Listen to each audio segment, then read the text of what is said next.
like to call the Rules and City Government Committee meeting to order. Please note for the record, Alderman Arnett and Alderman Savage are present, and we're joined by Alderwoman Tierney. First order of business is roll call, which I've just done, and then approval of the agenda. I'd like to request that we change the agenda and move 03521 and 02921 to the beginning of the legislative part of the committee meeting. So moved. Second. Okay, so the agenda has been amended. All in favor of the agenda as amended, please say aye. Aye. Aye. Okay, next item is approval of the minutes as written. I'll entertain a motion to accept the minutes. So moved. Second. All in favor, please say aye. Aye. Aye. Okay, so first item on the agenda is 03521, acceptance forms of signature. Dr. Nash, this was your request. Do you want to speak to this?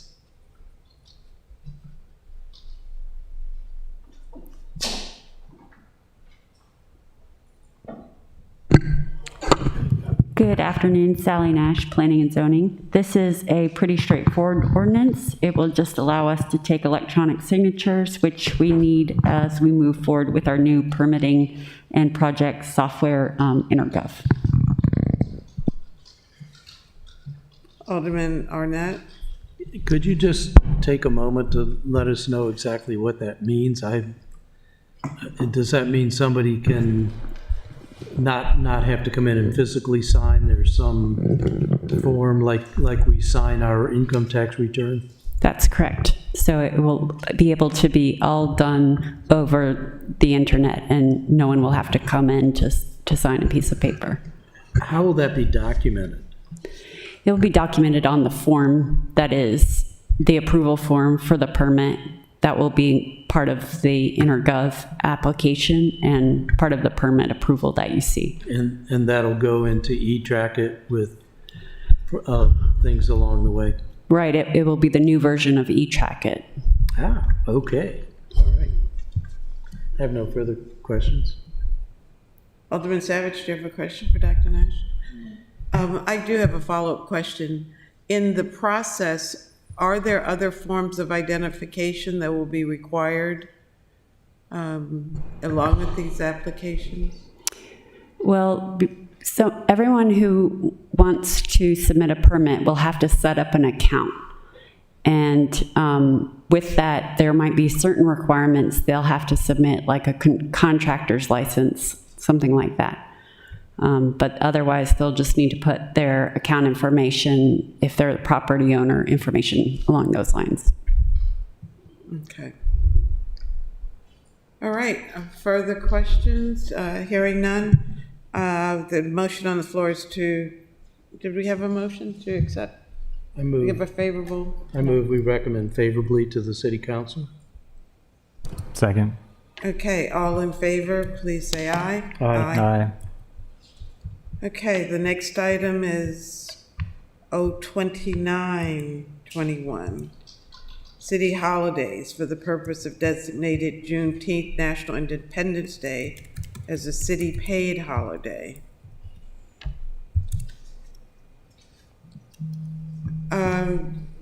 City Manager Gerald, could you speak to the benefits, or could you just speak to this? I don't want to label it either way. Yes, ma'am. David Gerald, City Manager.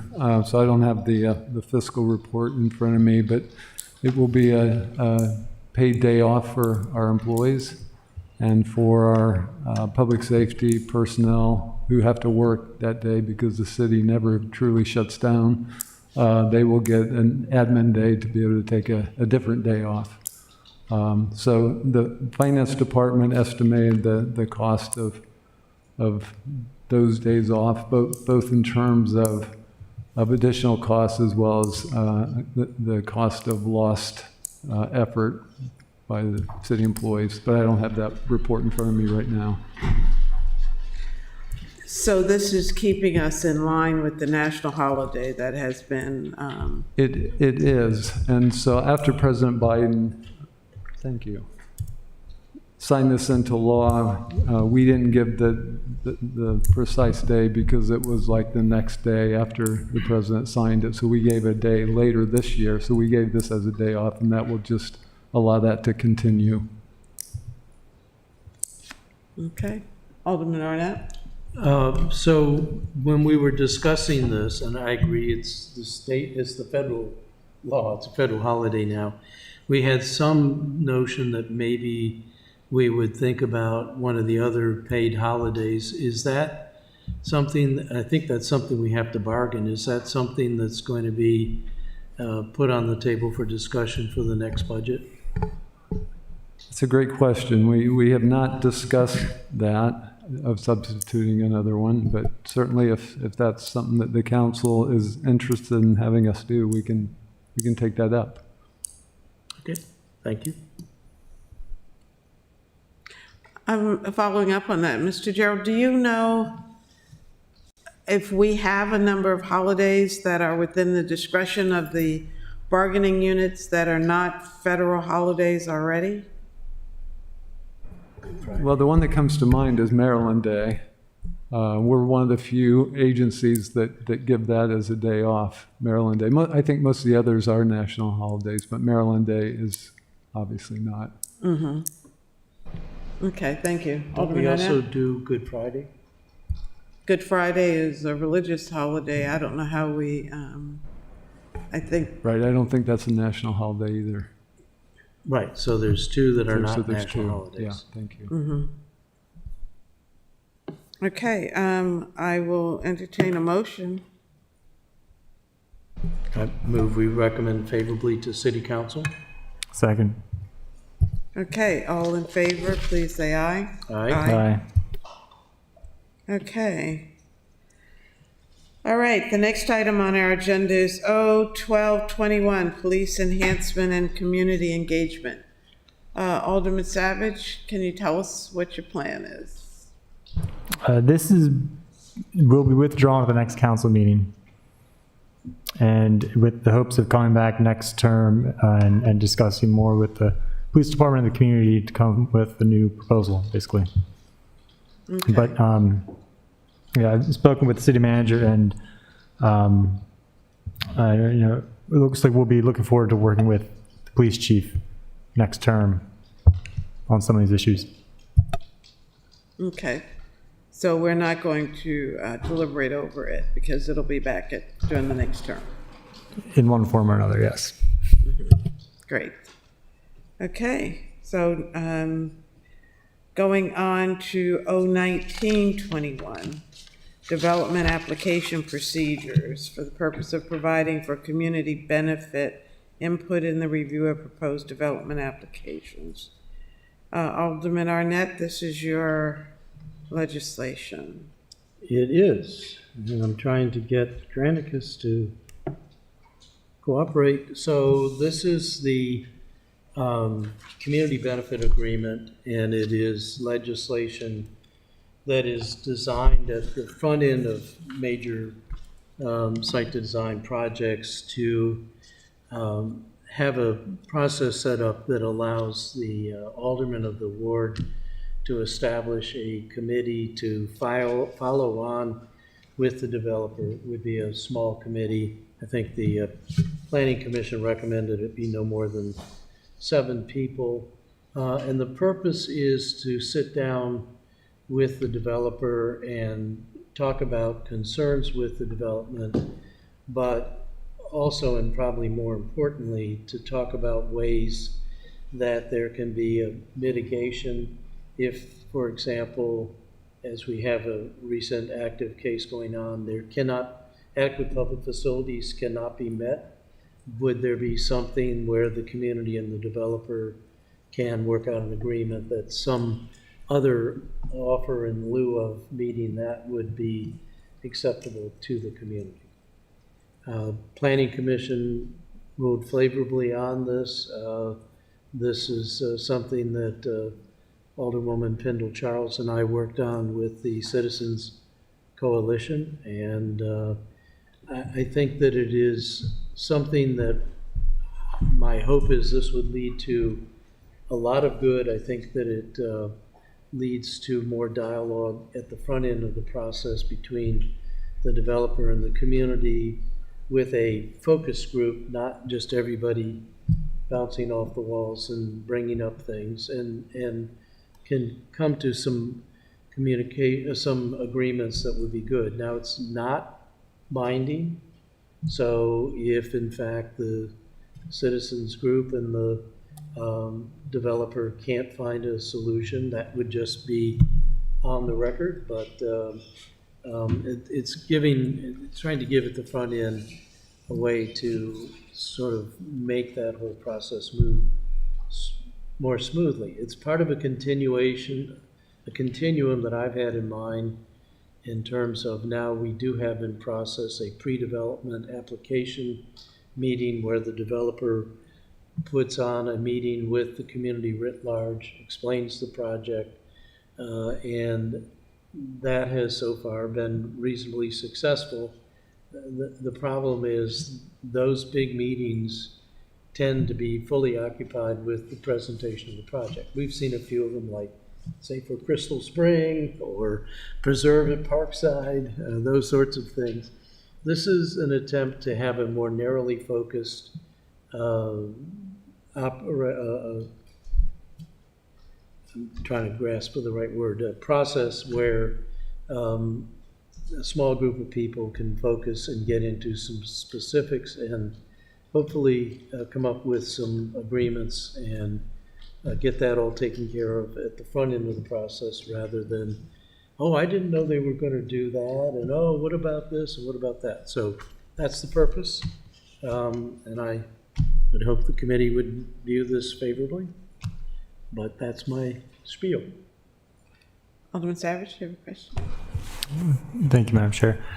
I do support this. I asked to be included as a co-sponsor, and I think it's a great idea. I mean, like you said, you know, we've had some projects where the community's done this anyway, and it's proved out that these projects have a lot less controversy there because they have listened to the community, included some of their requests, and so that really just shows work, and it works. And I've had some in my ward, and I've even ended up supporting some of these projects, you know, because it's addressed the concerns of the community.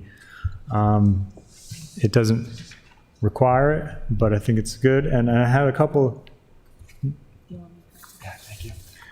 I looked at the Planning Commission recommendations, and I thought they were good, so I drafted them up in very rough amendment form for us to consider. Page 3, line 13. So the Planning Commission, where's the report? They had 3 recommendations. One was that there should be no more than 7 people, including the alderperson, and not including the developer. And Meaning not including the developer in the count. yes. Yeah, because we definitely want the developer there. Well, that was one of my questions, and I'll ask it now. So that first recommendation from the planning committee doesn't exclude the developer. The developer is just not counted as one of the committee members. Correct. And in fact, my anticipation would be that the developer, and I hope the developer would bring several people. They would bring the architect for it. They would bring like Bay Engineering. They would bring all of the technical people that could explain more fully some of the details of the application in this discussion. So I think that's what the Planning Commission was saying is we want to keep the size of the committee on the citizen side relatively small and focused, so that, you know, you're not dealing with this gigantic meeting. And so to make this amendment a bit more, instead of having it say not including the developer, we could just make it say and not counting the developer. Counting, yeah. So they could still be Okay. included in the process, but So the developer is a part of the committee, Oh, yeah. but is not counted as one of the It's one of seven. the seven. Yeah. The developer in there too. Mm-hmm. Okay, But it would not allow for the committee to deliberate without the voice of the developer at the table. no, Okay, it wouldn't really be a point. right. well, and Well, it could be used to manipulate the process, so, But they can do that anyway. well, but, This whole point is to try to bring people together, not divide them. I think the other clarification to put in here, which I missed when I was looking at the Planning Commission recommendations, was that they recommended no more than 7 people. So I have a pen, but you could put after, thank you. Let's see, after, if you're on the same line, page 3, line 13, I'm sorry, line 12, after of, at the very end of the sentence, you could put, may convene a diverse committee of 7 residents and business representatives. Alderman, could you give us the page and line again, please? Yes, it's page 3, line 12.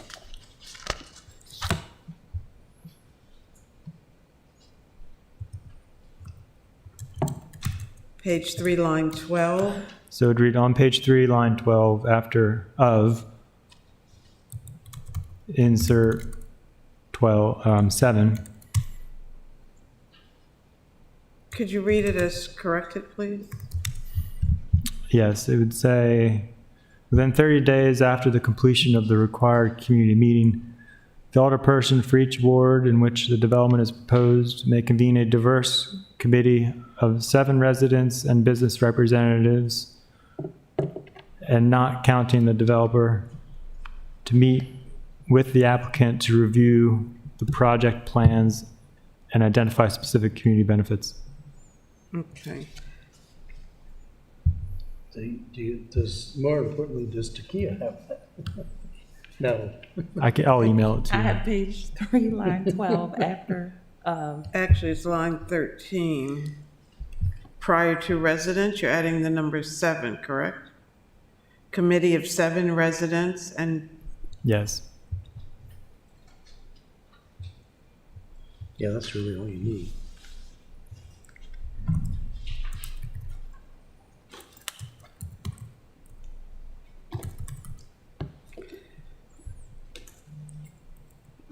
so Alderman Savage, which one of these 2 amendments? Is this a different amendment?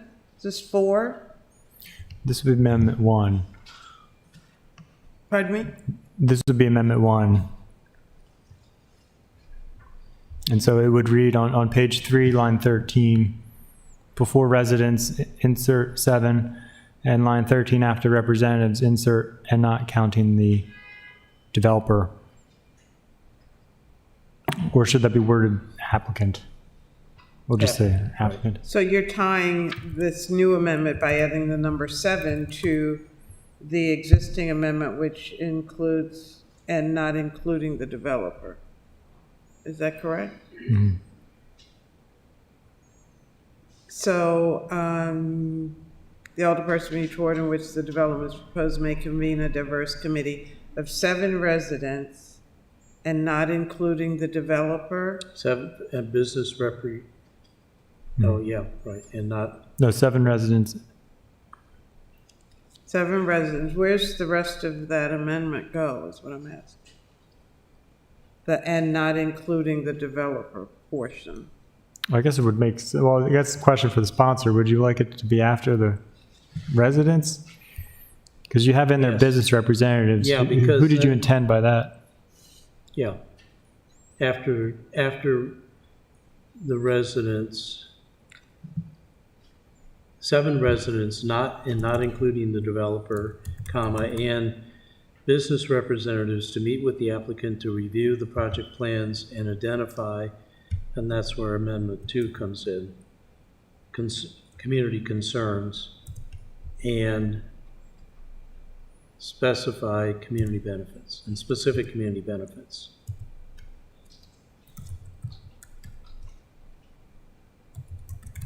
Okay, so Amendment 1 has two parts to it, actually. One is to add the number 7 prior to residence, and 2, to add and not including the developer after residence. Is that correct? Yeah. Yes. Okay. So that's Amendment 1. Correct. Ms. Green, do you get that? Are you wanting to take these all together or separately? Altogether is fine with me. Yeah, that's fine with you. It's fine with me. Okay, then go on to Amendment 2.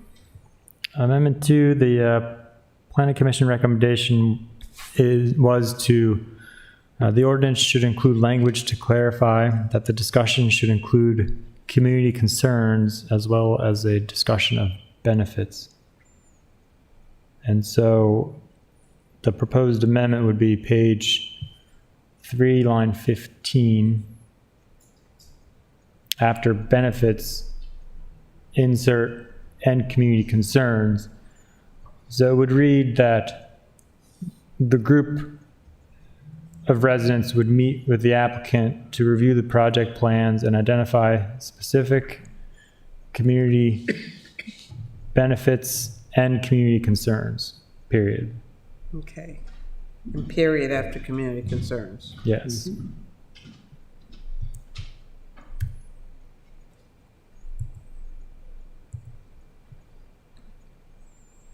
Okay. Questions about that?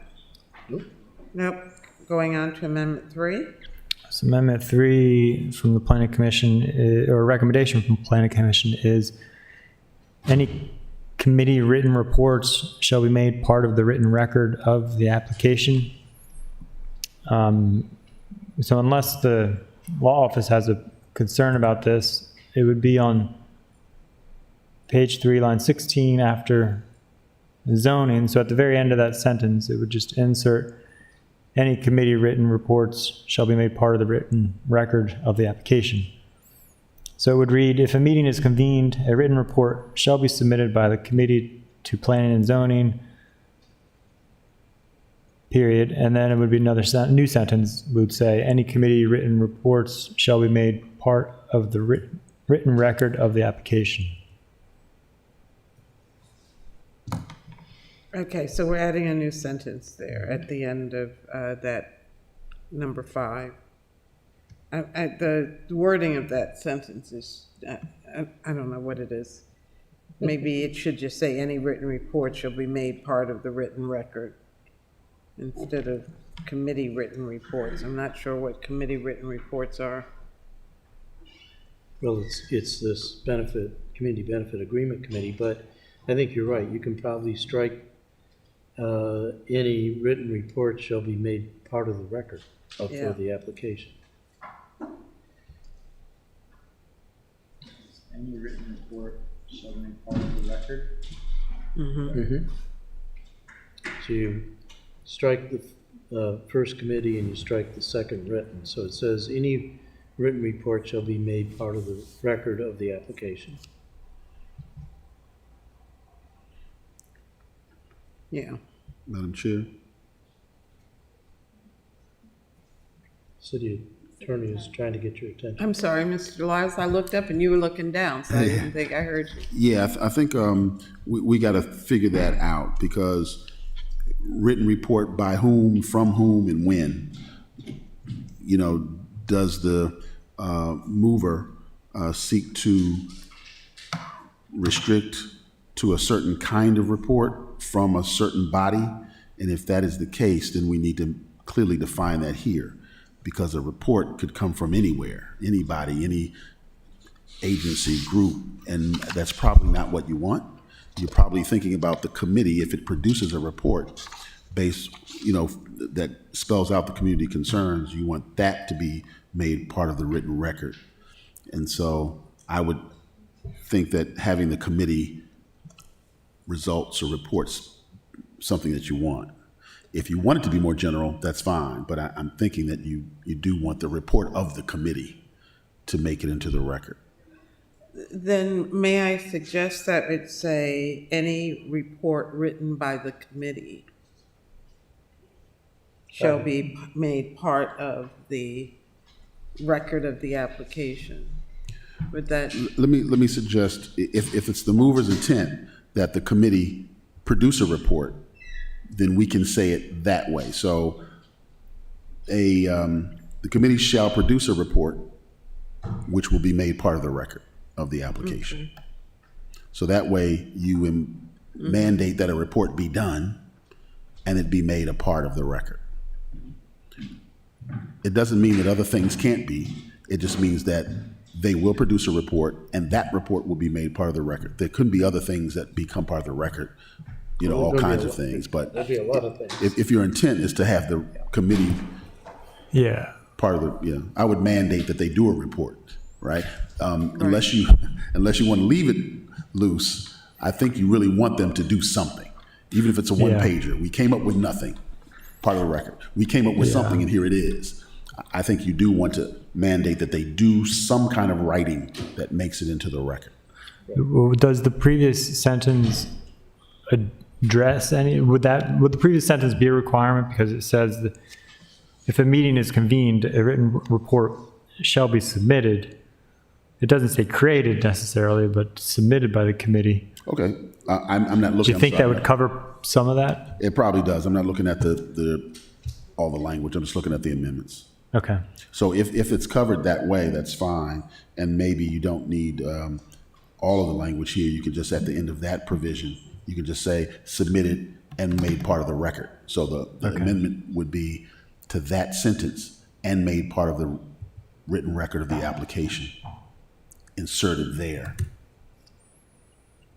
So if a meeting is convened, a written report shall be submitted by the committee to planning and zoning and made part of the written record of the application.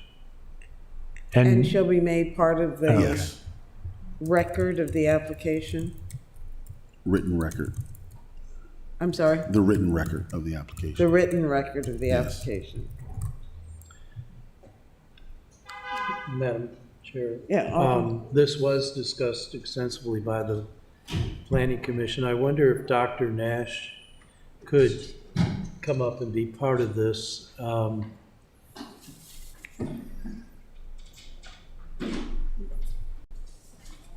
So I'm trying to be balanced here. I think I heard two different kinds of concerns. One is that we'd like to have this community benefit meeting. Hopefully it'll come up with some kind of agreement, or it could come up with a report saying we couldn't reach an agreement. But from some other colleagues, I think they were concerned that this would be used in a negative way, or implied or interpreted in a negative way against the applicant. And that is not the intent of the sponsor. The real intent is to try to get people to talk and hopefully come up with some agreements. But I just want to make sure that you and your staff would be comfortable with the report will be made part of the record, which means it will follow the application. And I think it would, wouldn't it? If we have something like this, it would just be like community comments that would go into eTracket or whatever the new Could I system is. clarify who the report would be coming from? Would it be coming from the applicants or from the participants in the meeting? And would they have to agree before it was submitted on the contents of the report? Yeah, see, that's exactly why we left it vague. It is a meeting that is the joint meeting of this 7 group and the applicant. And it was left unclear who's going to be responsible for making the report. If it's better for us to make it clear that it is coming from the committee rather than from the applicant. that's fine with me. But the city attorney's going to save the day. No, by all means, no. But the word vague should never be used with developing ordinances. You do not want vague as part of the record as what your intention is for any ordinance. So if you are going to create an ordinance, it should mandate, direct, provide, but it should never be vague. So if you want it to be directing, you should tell the directing party who they are and what they're going to provide. And it should not be vague, because if there is a problem, it's going to come back to our office to interpret, and you probably don't want that. All right, so how about this? This is a committee that is gathered by the alderperson.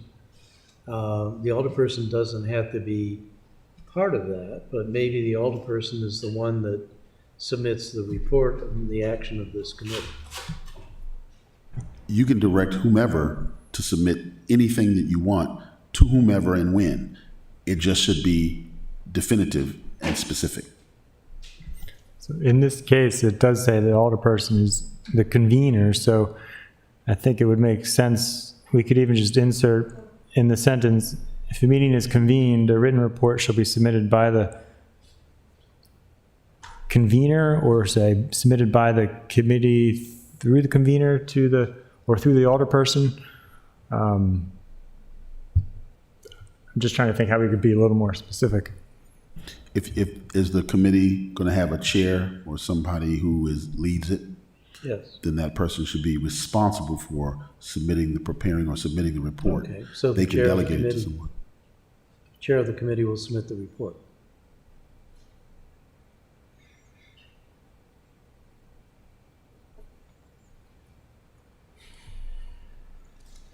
We thought this was going to be simple.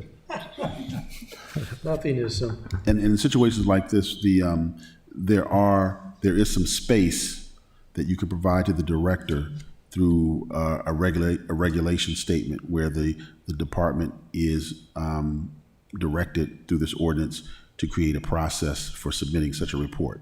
So they could go back and create a one-page form that gets filled out and signed by the chair. You know, so you could say that as well. So it becomes a little easier by directing that the department kind of develop the specifics of how it gets submitted, if you want to do that. But, you know, you don't want to make it onerous, and I can sense that from the discussion.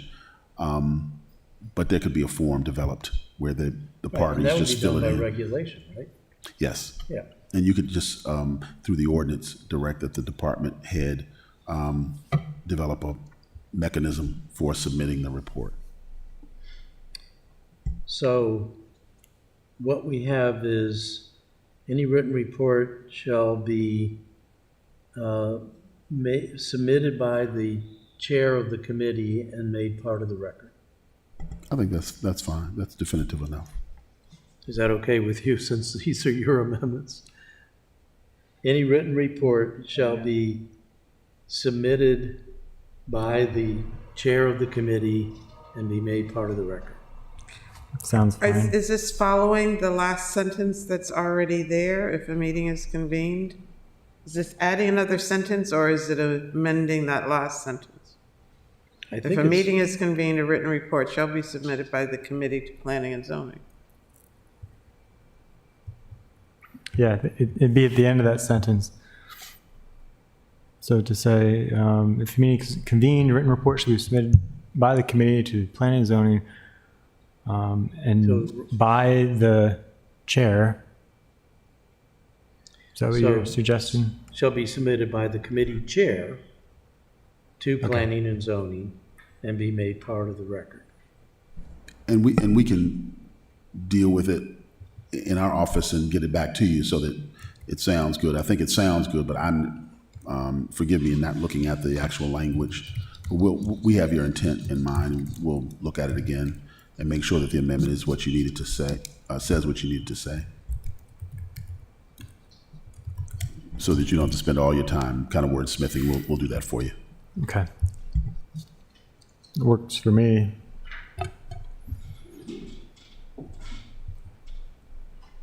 So Alderman, are you interested in sending this back to the law department so they can come up with the language, or what is your pleasure? Or are you comfortable with what you've written? I'm comfortable with what we just said. I think I understood what the city attorney was telling us. If it isn't quite kosher, they'll tweak it up before it goes to the council for a vote. So what does that mean? Do we have language to vote on right now or not? Yeah, so the sentence is, a written report shall be submitted by the committee chair to the planning and zoning, presumably that means director, and be part of the written record. And the first phrase in front of, at the So beginning, it shall be submitted by the no, committee. no. My question is, if a meeting is convened, do you Yeah, see that's- that Right, phrase? that's the beginning of the sentence. Is that remaining? Mm-hmm. A written report shall be submitted by the committee chair to planning and zoning and be made part of the record. Okay. Is that clear, Dr. Nash? I saw the look in your eyes. So would you read the entire sentence, Yes. please? If a meeting is convened, a written report shall be submitted by the committee chair to planning and zoning and be made part of the record. Okay. So that is Amendment 3, correct? Correct.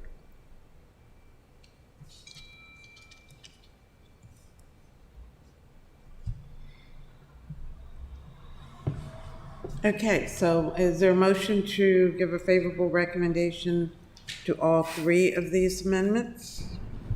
So moved. Second. Second. Further discussion? Alderwoman Tierney? Thank you, Madam Chair. I just want to ask this question publicly, I guess, because there has been some concerns based on the Planning Commission's concerns about the legislation and their decreased role, if you will. Would this involve potentially a charter revision? If we are diminishing their role is addressed in the charter, would it involve a charter amendment? Are you on? Whose I role? didn't I see think that was. are you looking Am I on a at different piece of 019? legislation? Yeah. The hearing officer? No. No. This Oh, we're is not on the 019. hearing officer. No. Okay, I was multitasking, sorry. Okay, well, that was a question before it was answered. Okay. Sorry, Fred, that's wrong. All right. Seeing no further discussion on 019-21, all in favor, please say aye. Aye. Hold on a second. I thought we had a second. No, I said hold on Second. a second. So that was for the amendments. Yeah, Yes, right. and then we'll come And then back. you'll come, right. Yes. But So you said all in favor? 019. Okay, I was referring to the amendments, the Okay. 3 Okay. amendments, 1, 2, and 3. Okay, and we just voted to approve those 3 amendments. Now I'll entertain a motion to give a favorable recommendation to 019-21 as amended. So moved. Second. Okay, further discussion. Hearing none, all in favor, please say aye. Aye. Aye. Dr. Nash, don't go away, please. Okay, that takes us on to 022-21, administrative hearing officer by contract established.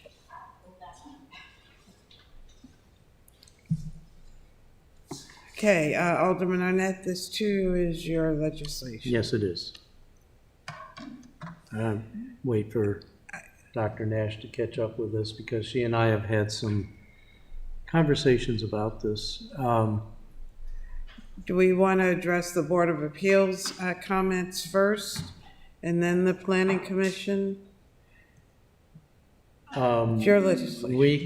We can do that, but I was going to offer to short circuit that by having an exchange with Dr. Nash because we've talked about this legislation.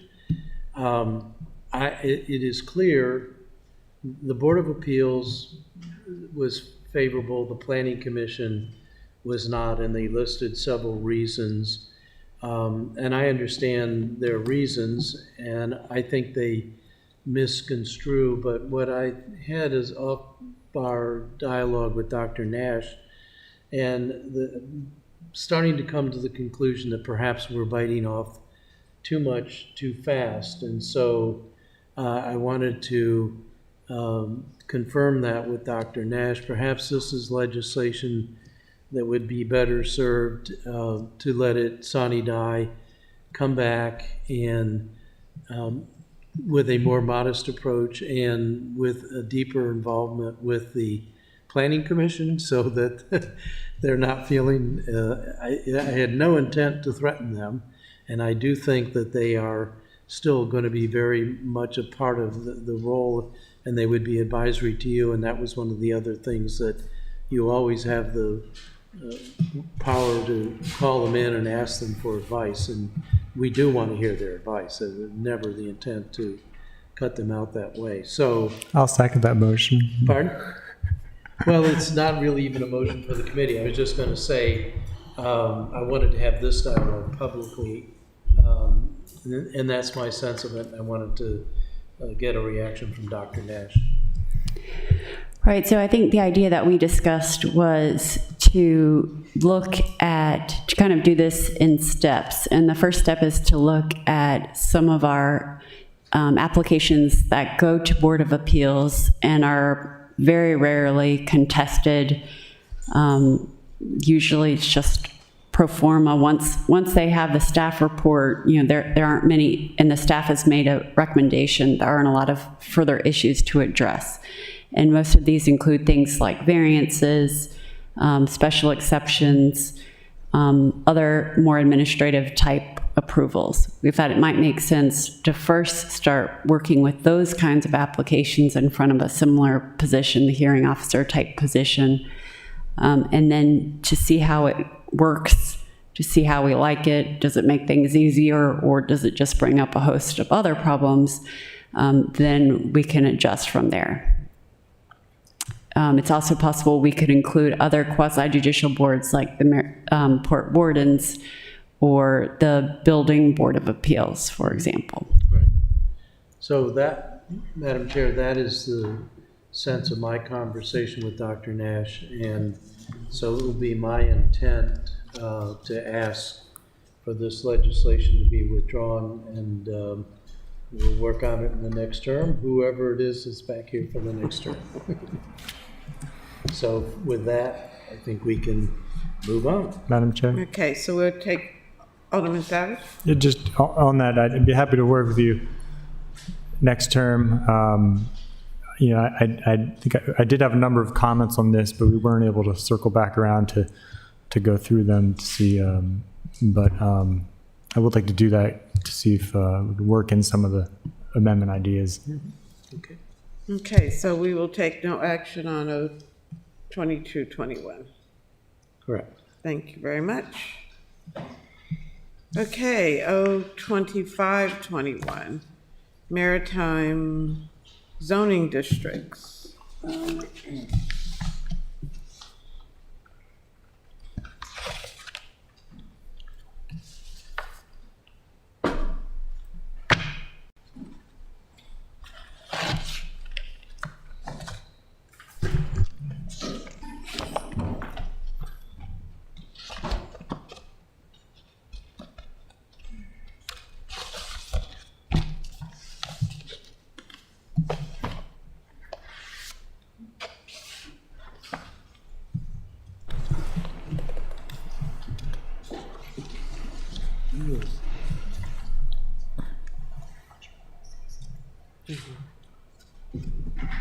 Thank you.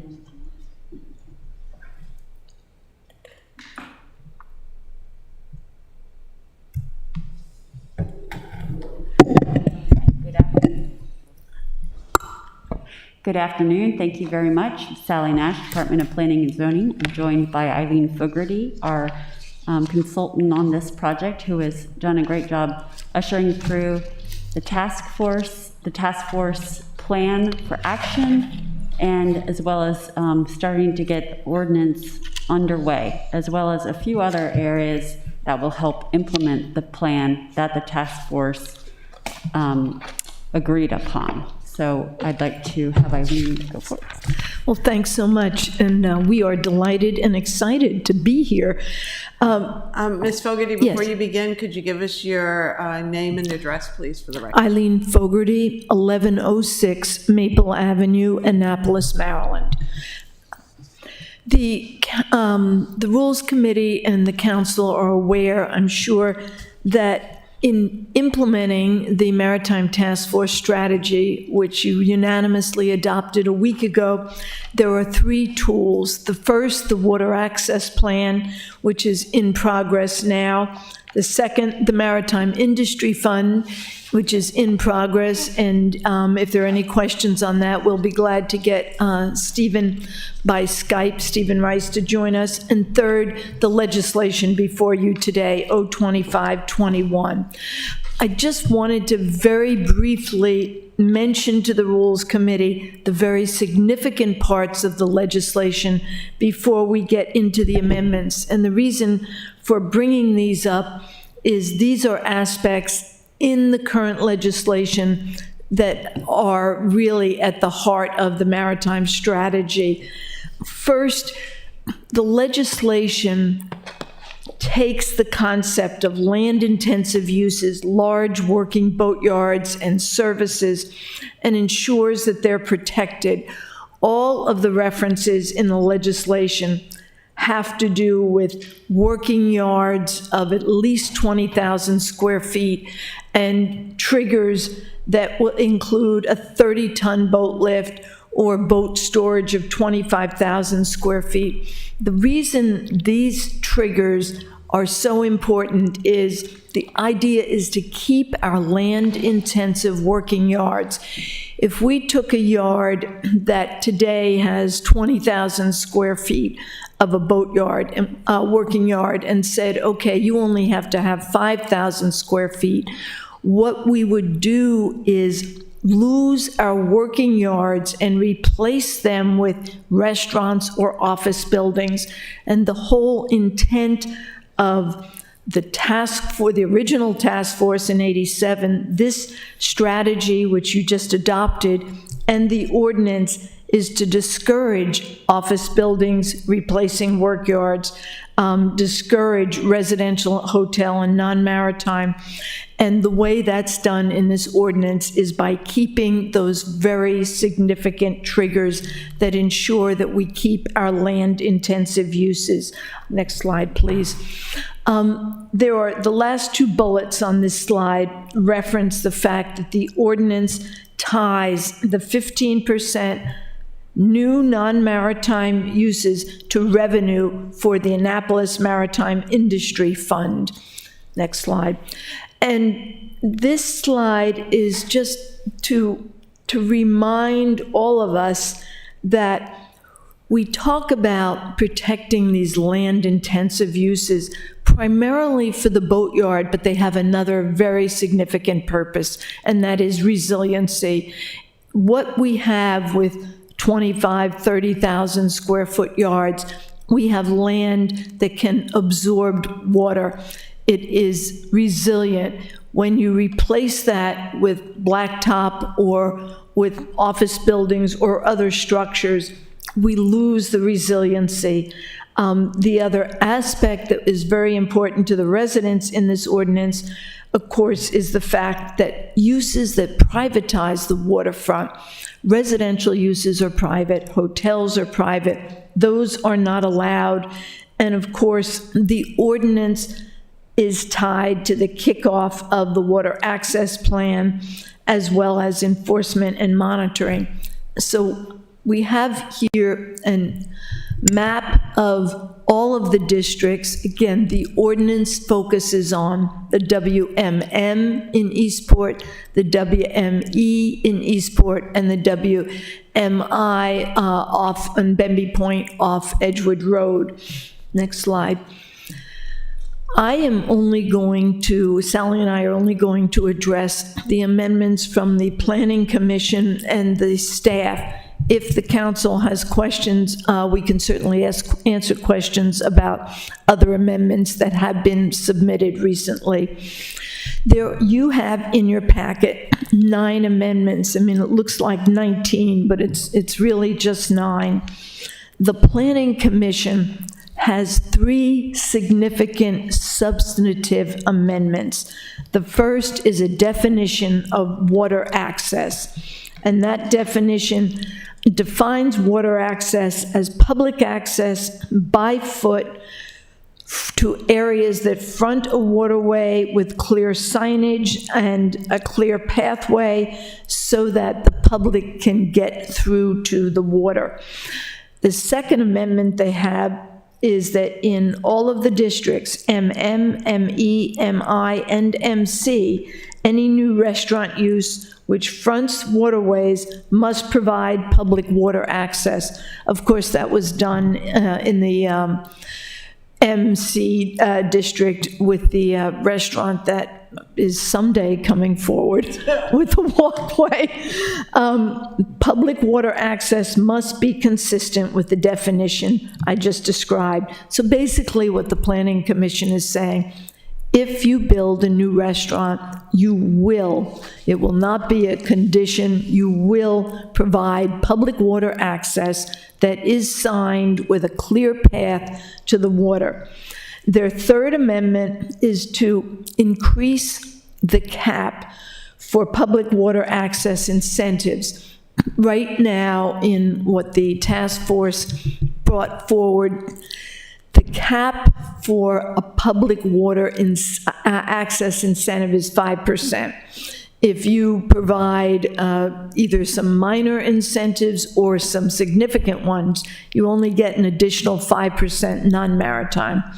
They are recommending that for significant incentives, which would include 150 parking spaces for the public, such as the city marina could provide, it would include a street-end park, it would include a boating facility. For these significant incentives, that 10% non-maritime be granted. So those are their 3 primary amendments. The other amendments, the Planning Commission incorporated all of the Planning Department's technical amendments, and I'll give you the general categories, and then if you would like, Sally and I would be glad to go through the amendments specifically. The first category, which is Amendment 1 in the handout with the 9 amendments, is a whole range of specificity on enforcement, that there be very clear procedures for annual reviews. Yeah. I was gonna interrupt. You have a question? So, Alderman Arnett. several questions. First of all, it would really be helpful if we could get these slides, because there's several things that were in the beginning slides that actually I thought were quite germane for the big picture of the legislation. You went through them so quickly, I can't. Can you pull them up from there, or should Sally send to you them? right now. Okay. Well, what are you Done. sending them to me on? I need to your email. I sent them to both of you. Oh. Rob, do you have these slides? No, Dr. Nash is sending them to you right now. I'm just looking through, I'm I following just through sent the them Planning also. Commission recommendations because the, So we have to get out of Granicus and go to email? Yeah. So before we get into the 9 amendments, I did want to stay at this broader picture, which is part of what was presented to us by. So it's loading.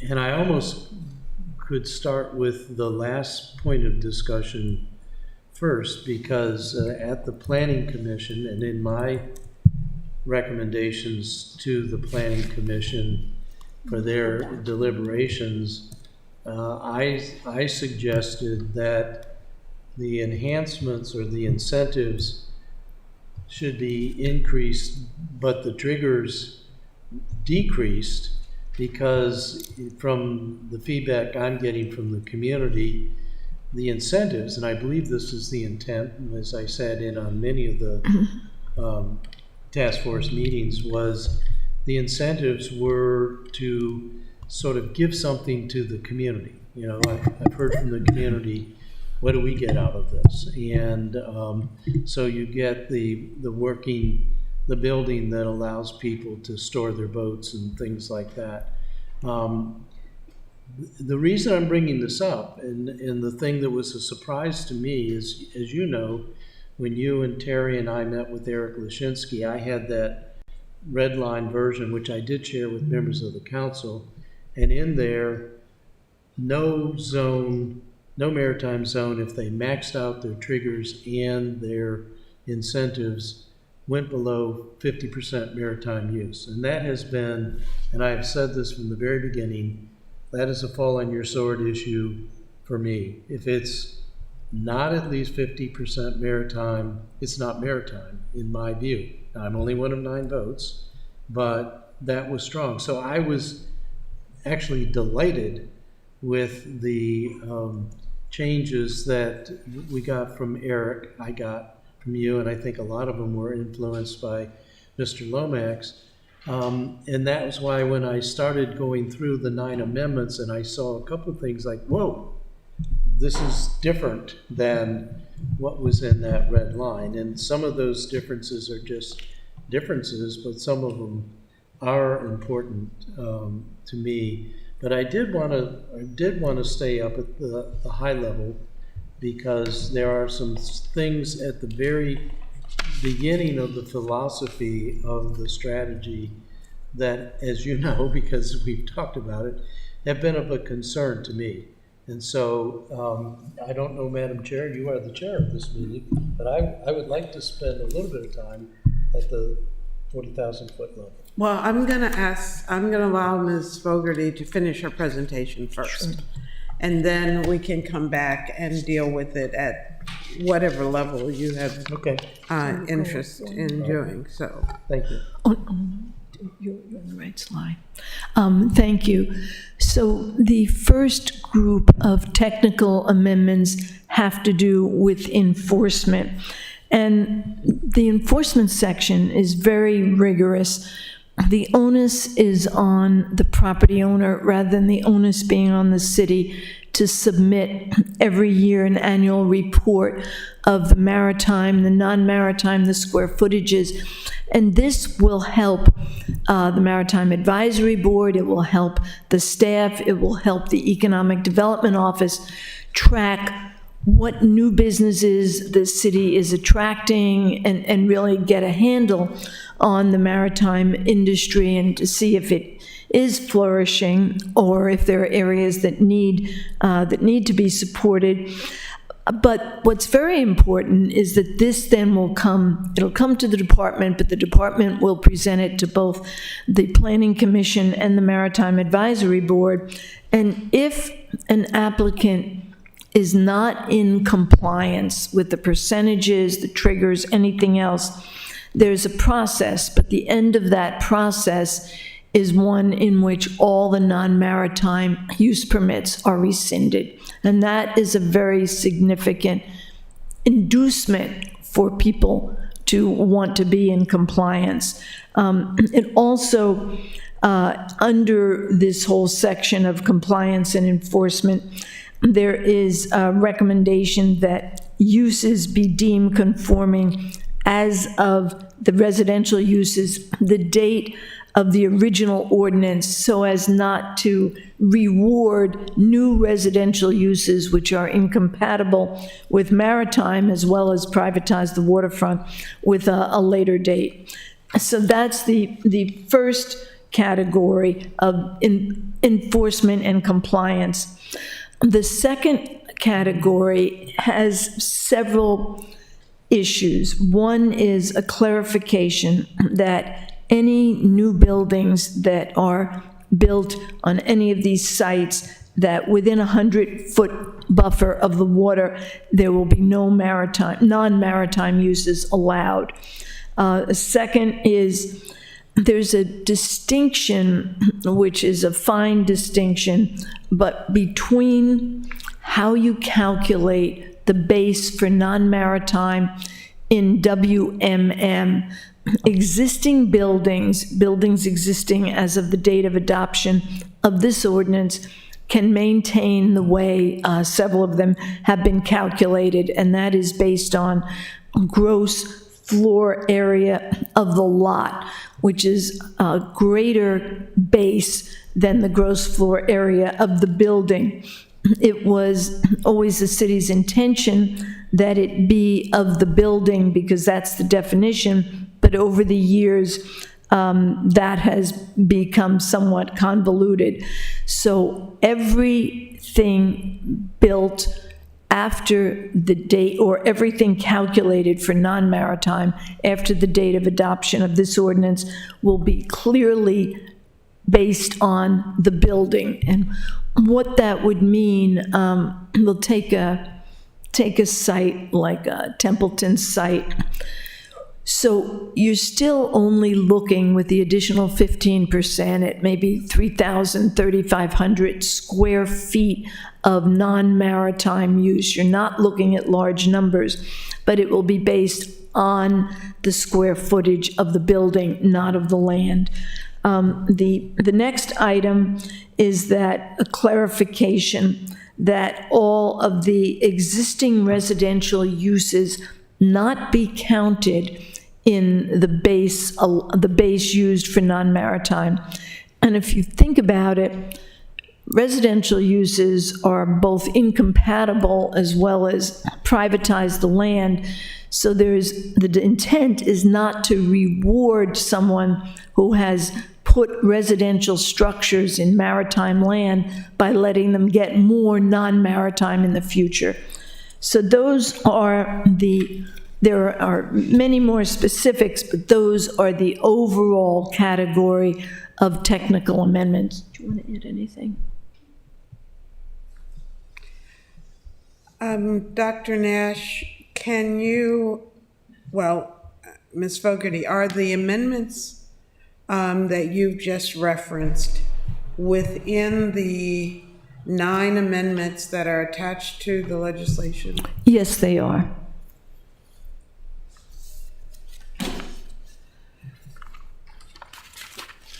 So Alderman Arnett, do you want to address the amendments specifically? Or are you talking about the overarching legislation independently of the amendments? Both.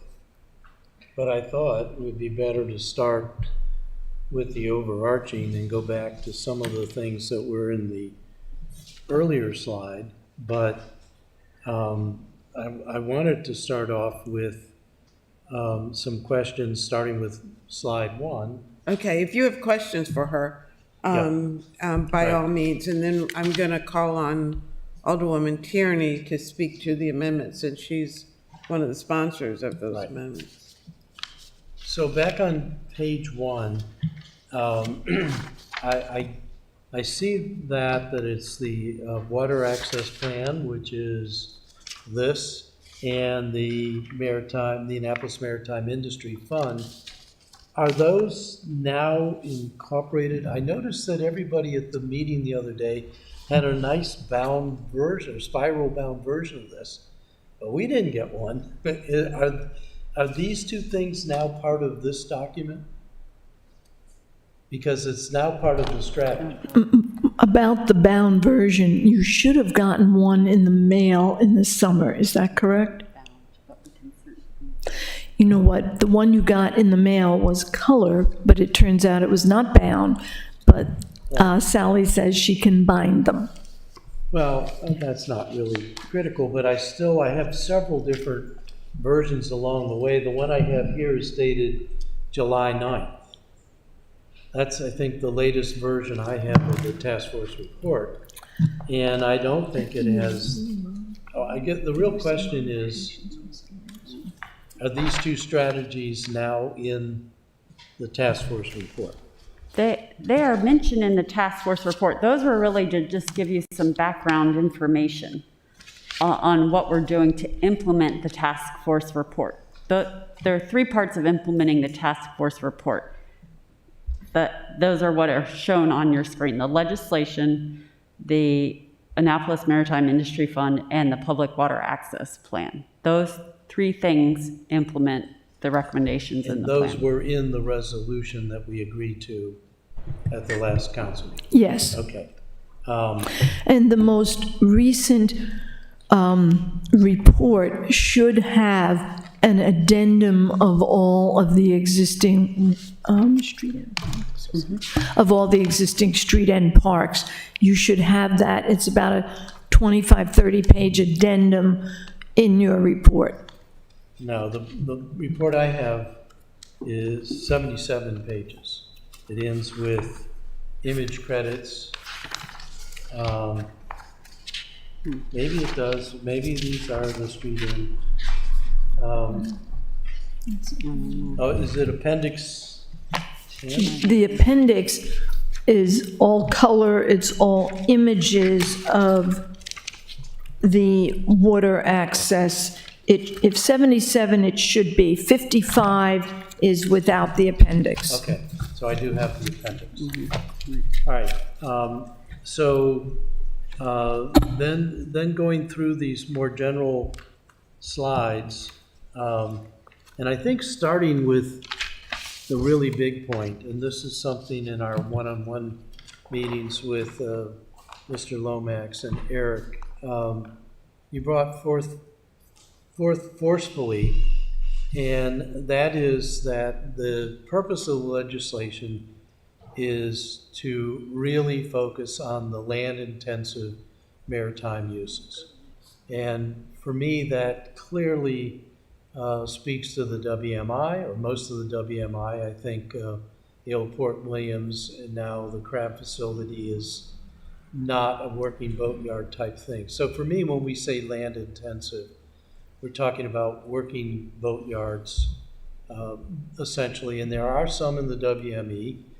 The old Sarles Petrini were working boatyards, and they may be somewhat that again, but certainly the Eastport Yachting Center is a working boatyard. I think that to some smaller extent, the Muller Marine and the North Sails are working boatyards. Muller has boats on jack stands, and North Sails has a lot of maritime services that people come to, particularly sales, surprisingly enough. But here's where, and I've discussed this repeatedly, the maritime industry is important to Annapolis. That's what's stressed over and over in this task force and so on. The next step, and this was at task force meetings, is the maritime industry either A, needs help right now, or B, we want to make sure that it doesn't need help, it needs to go away.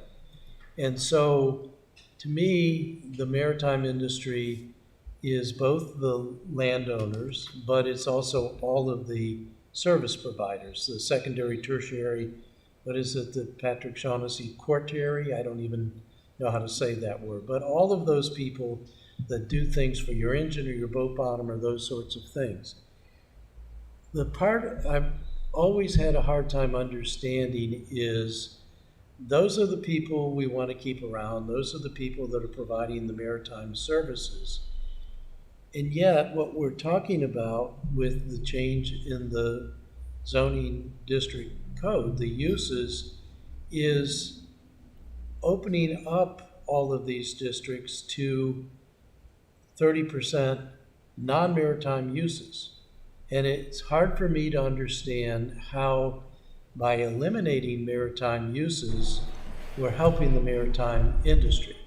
Now, I listened to the mayor give a presentation, and he said the flexibility gives the landowners a higher return for these non-maritime uses.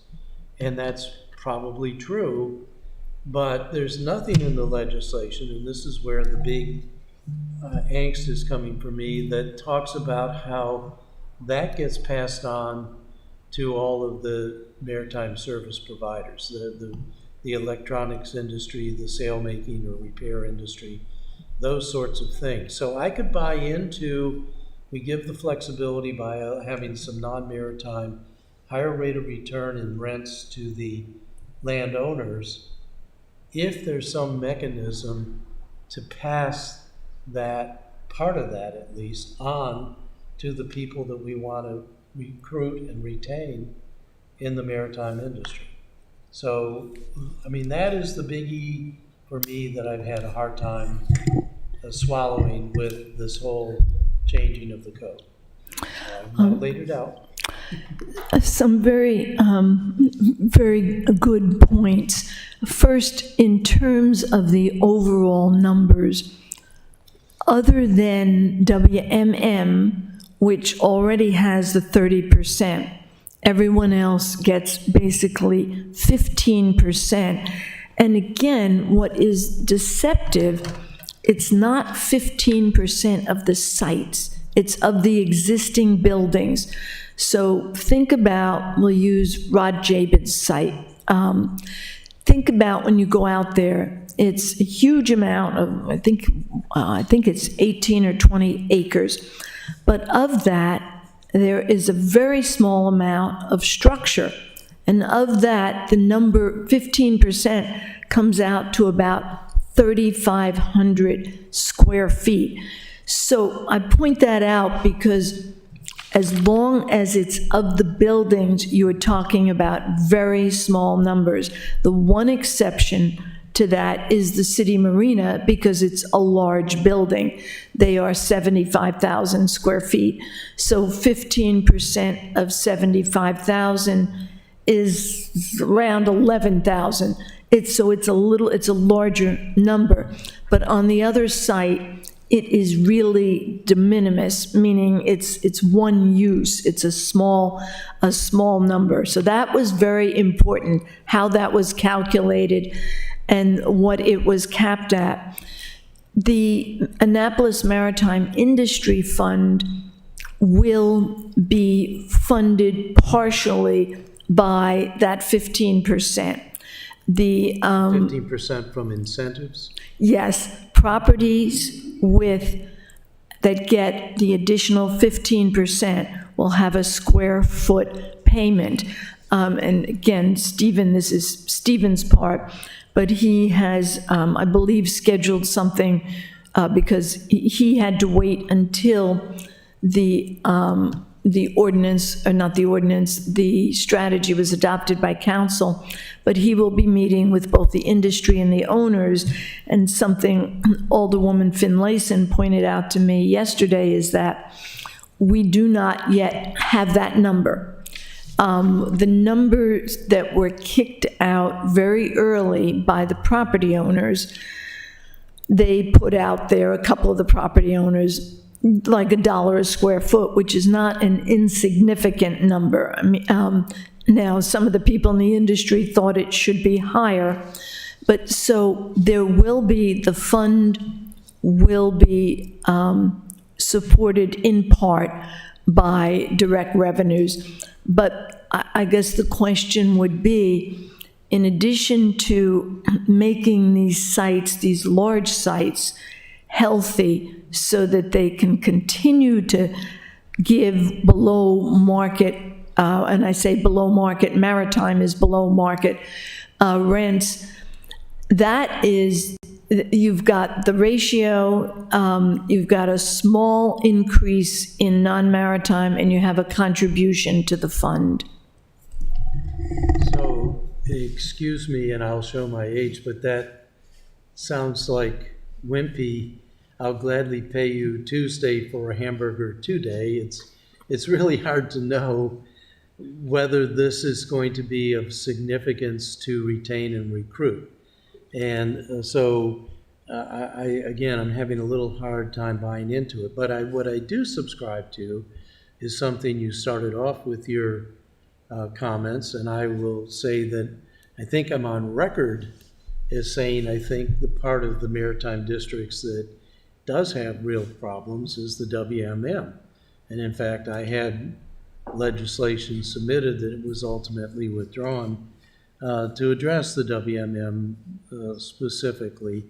And you mentioned the Annapolis the Annapolis City Marina, but I think we actually have them represented, and we have Ms. Templeton here. She also has a significant number of buildings. I'm wondering if that also isn't going to be one of the things that will be impacted by the 15% for the incentives. Those are the two big ones. I think Yacht Haven with Mr. Clarence Blackwell has buildings, but I don't think they're approaching the magnitudes of either 222 or Annapolis City Marina. And I guess I had asked several times to see some numbers that kind of show how all of these things shook out. I was told Eric had run those numbers. I was told by Annapolis City Marina that they also had done some of the numbers.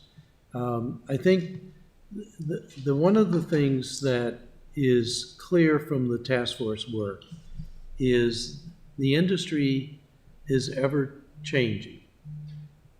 Most of the industry, the movement from commercial fishing to pleasure craft, occurred before the original legislation. The thing that's different is some of the subset things, like I used to buy stuff through P-yachts. That's all been taken over by online kinds of things. I just got an ad from Defender today to buy all of my winter supplies and so on. So there's clearly still involvement going on in the industry, and I think it does more impact the office space kinds of maritime uses than it does the electronics and the jack stands and getting your hole in your hull repaired sort of thing. So again, I am uncomfortable not having a good sense. In fact, I think basically I feel like the Annapolis Maritime Industry Fund has been thrown on the council to do, and I cannot figure out whether the bang for the buck from the recruit and retain from the fund is going to offset the loss of actual space, maritime building space. And I don't know what you can do to help us with that. I see a hand from the audience. I don't know, Madam Chair, if you're recognizing people with Cardi raised her hand. Ms. Templeton, would you like to come to the podium?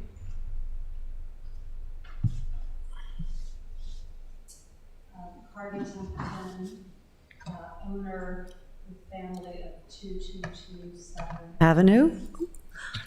I could hear myself. Cardi Templeton, owner with my family of 2227 Avenue in Annapolis.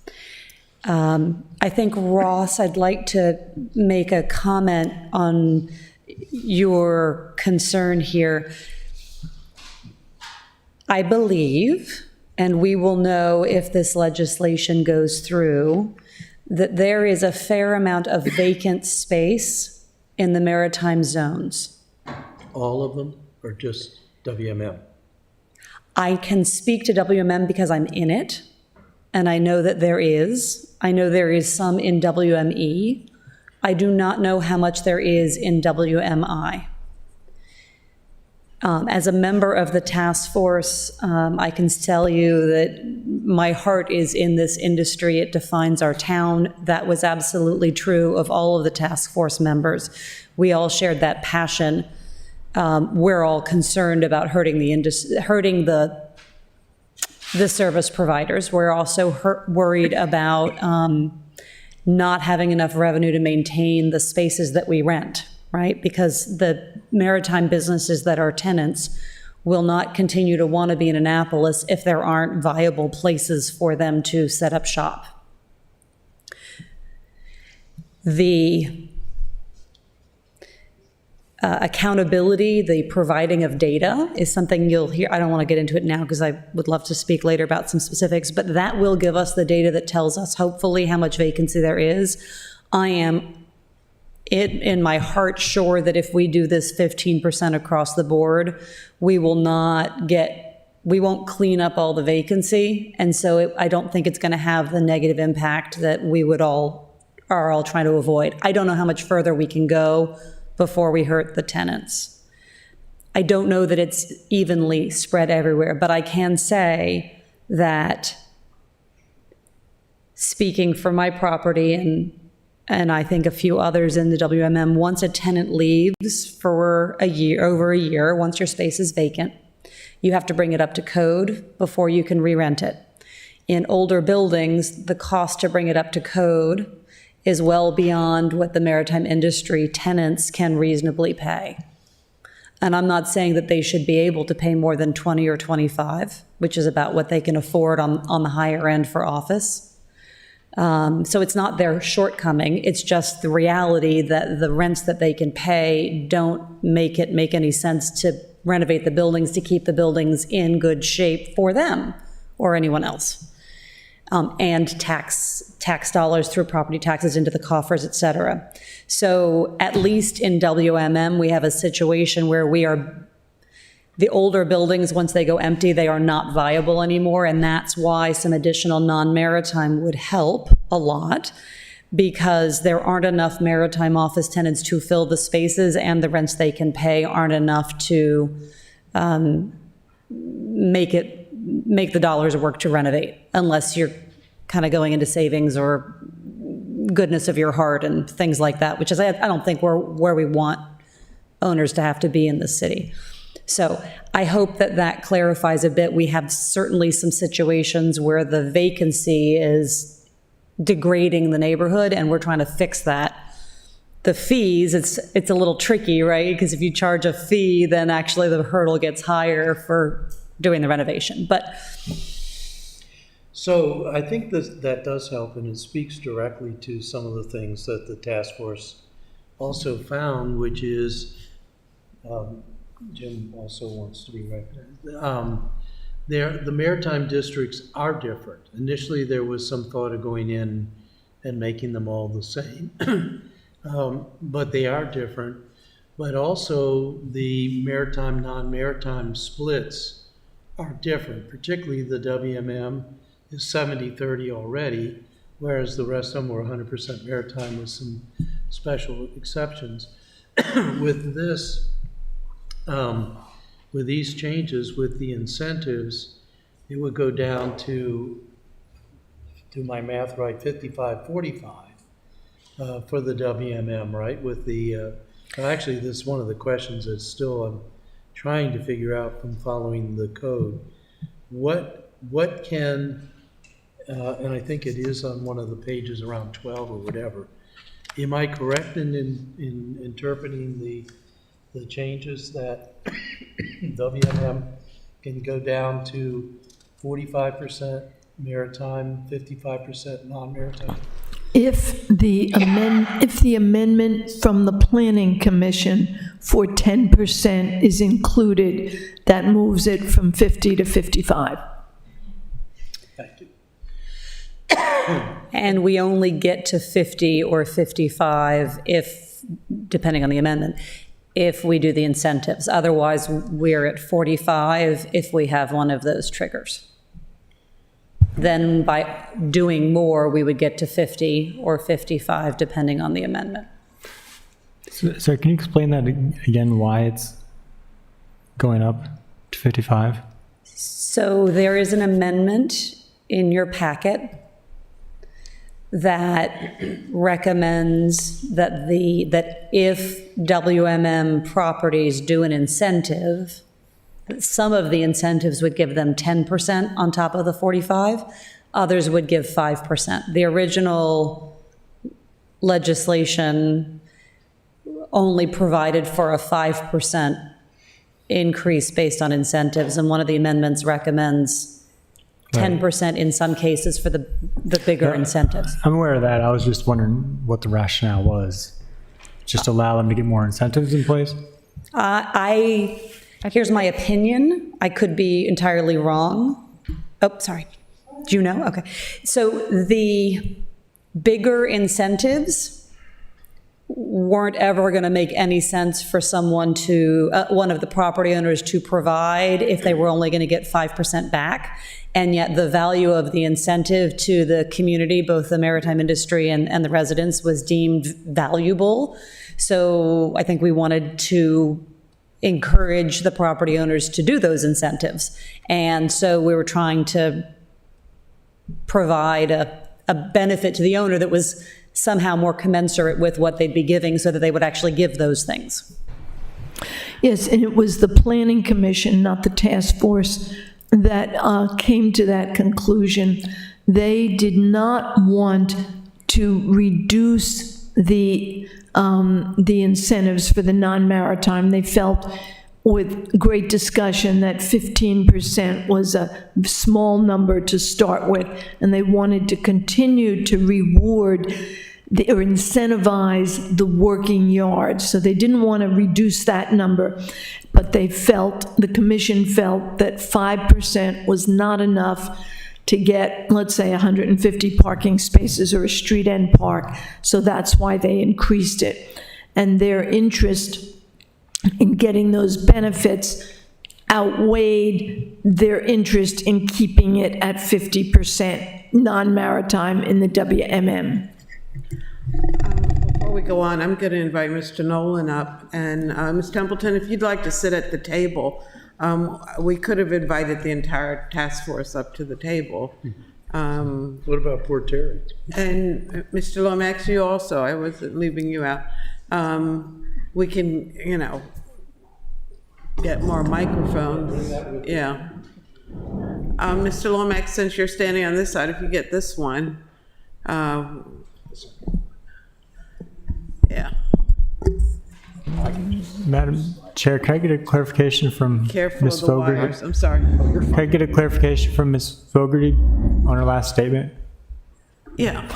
That's why I have everybody up, so they can decide who's best to answer which question. So just your last comment, you said there's an interest in keeping the non-maritime to 50%, but I think the amendments would increase that to 55. Correct.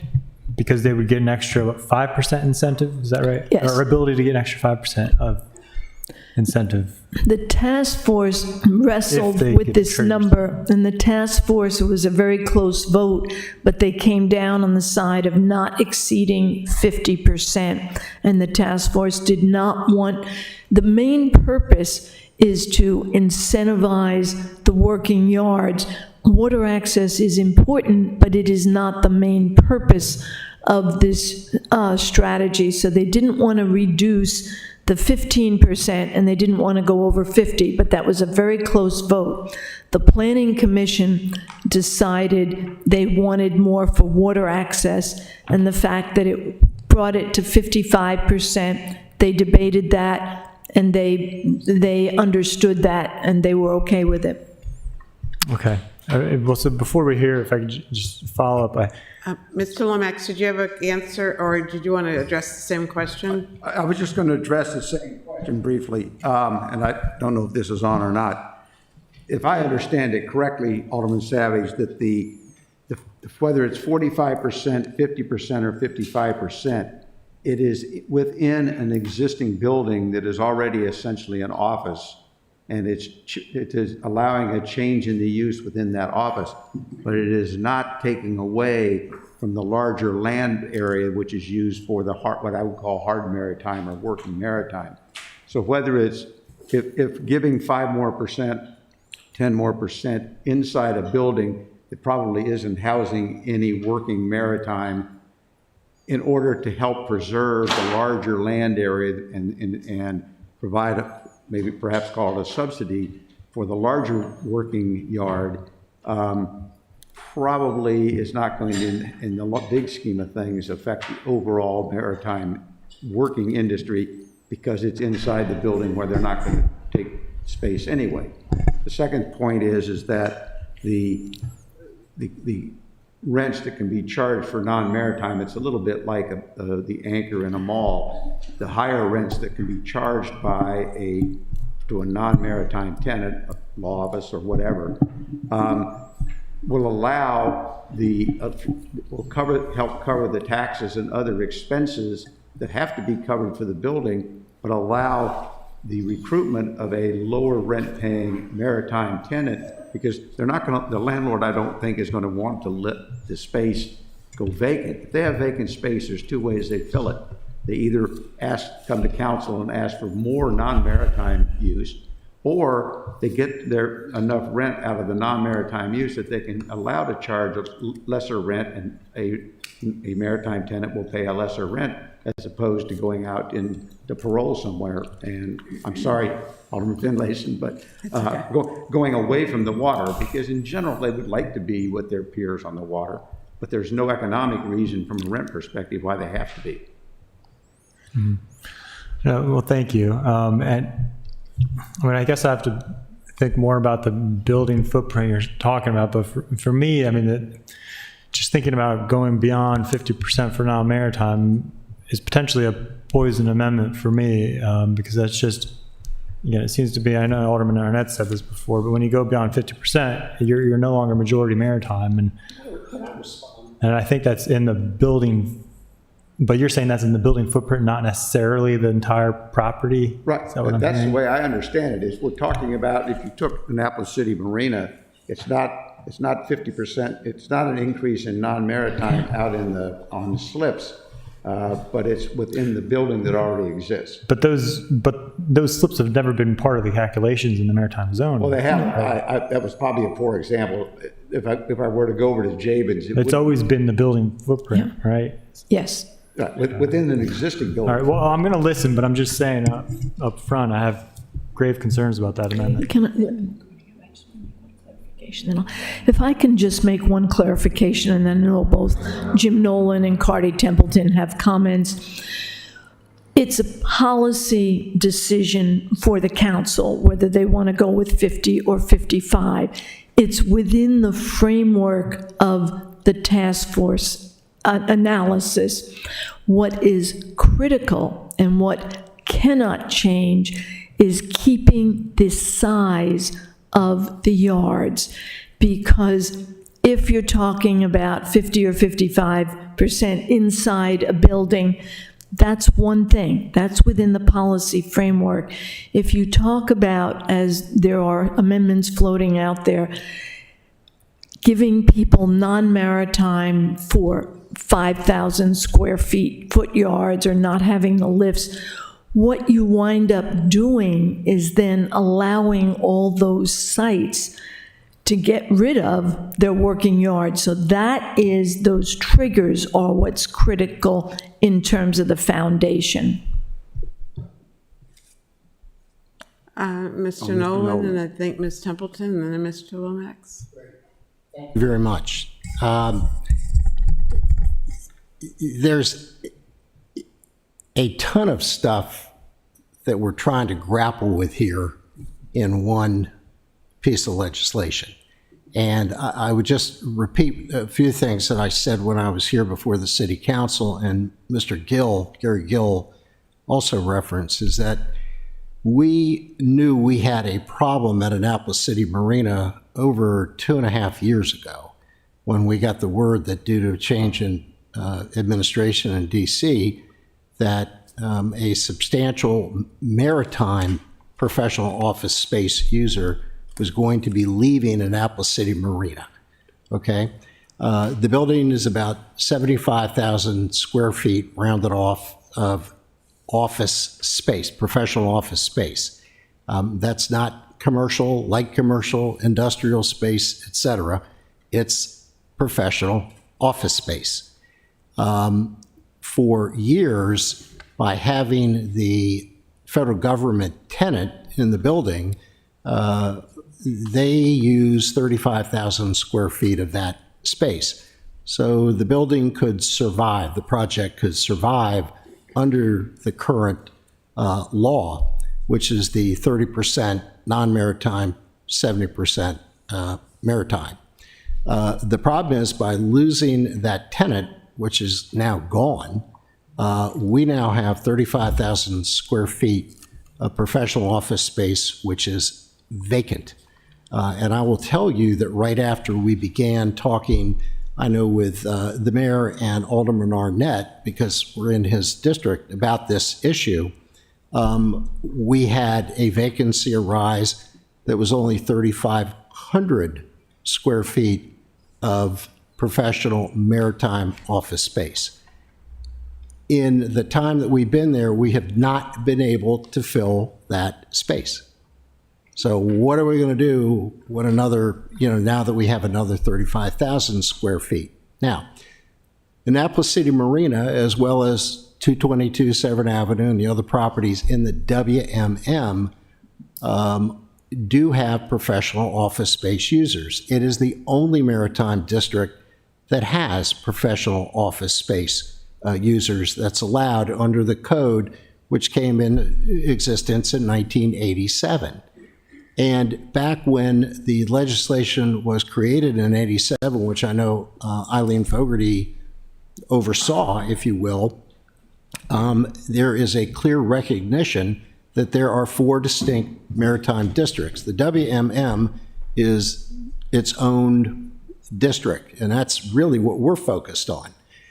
And the practical problem is that there are, based upon economic studies that have been done, there are only in our region 0.9% of the entire professional office users qualify as maritime in the entire area, 0.9%. So we're struggling for help to keep the space filled. Now, why is that important? If you look at Annapolis City Marina, if you look at 222 Severn Avenue, if you look at Yacht Haven, et cetera, I would classify them as effectively kept up to Class A level. The minute that we don't have the income from rents coming in, there's going to be a quick diminution in the quality of the properties that is going to be noticed, and it is a substantial amount of space that is going to be seen from all over the city by residents as well as visitors to our capital city, and you're going to start to see a diminution in the quality of these properties over time, no doubt about it. The other thing that is very specific for Annapolis City Marina, and we talk about incentives and we talk about providing services, keeping service providers, but we also have to think about maritime users. Now, Annapolis City Marina is special in that it has a fuel dock. Over the summer, we were averaging between 320 and 350 boats per weekend are being fueled at our dock.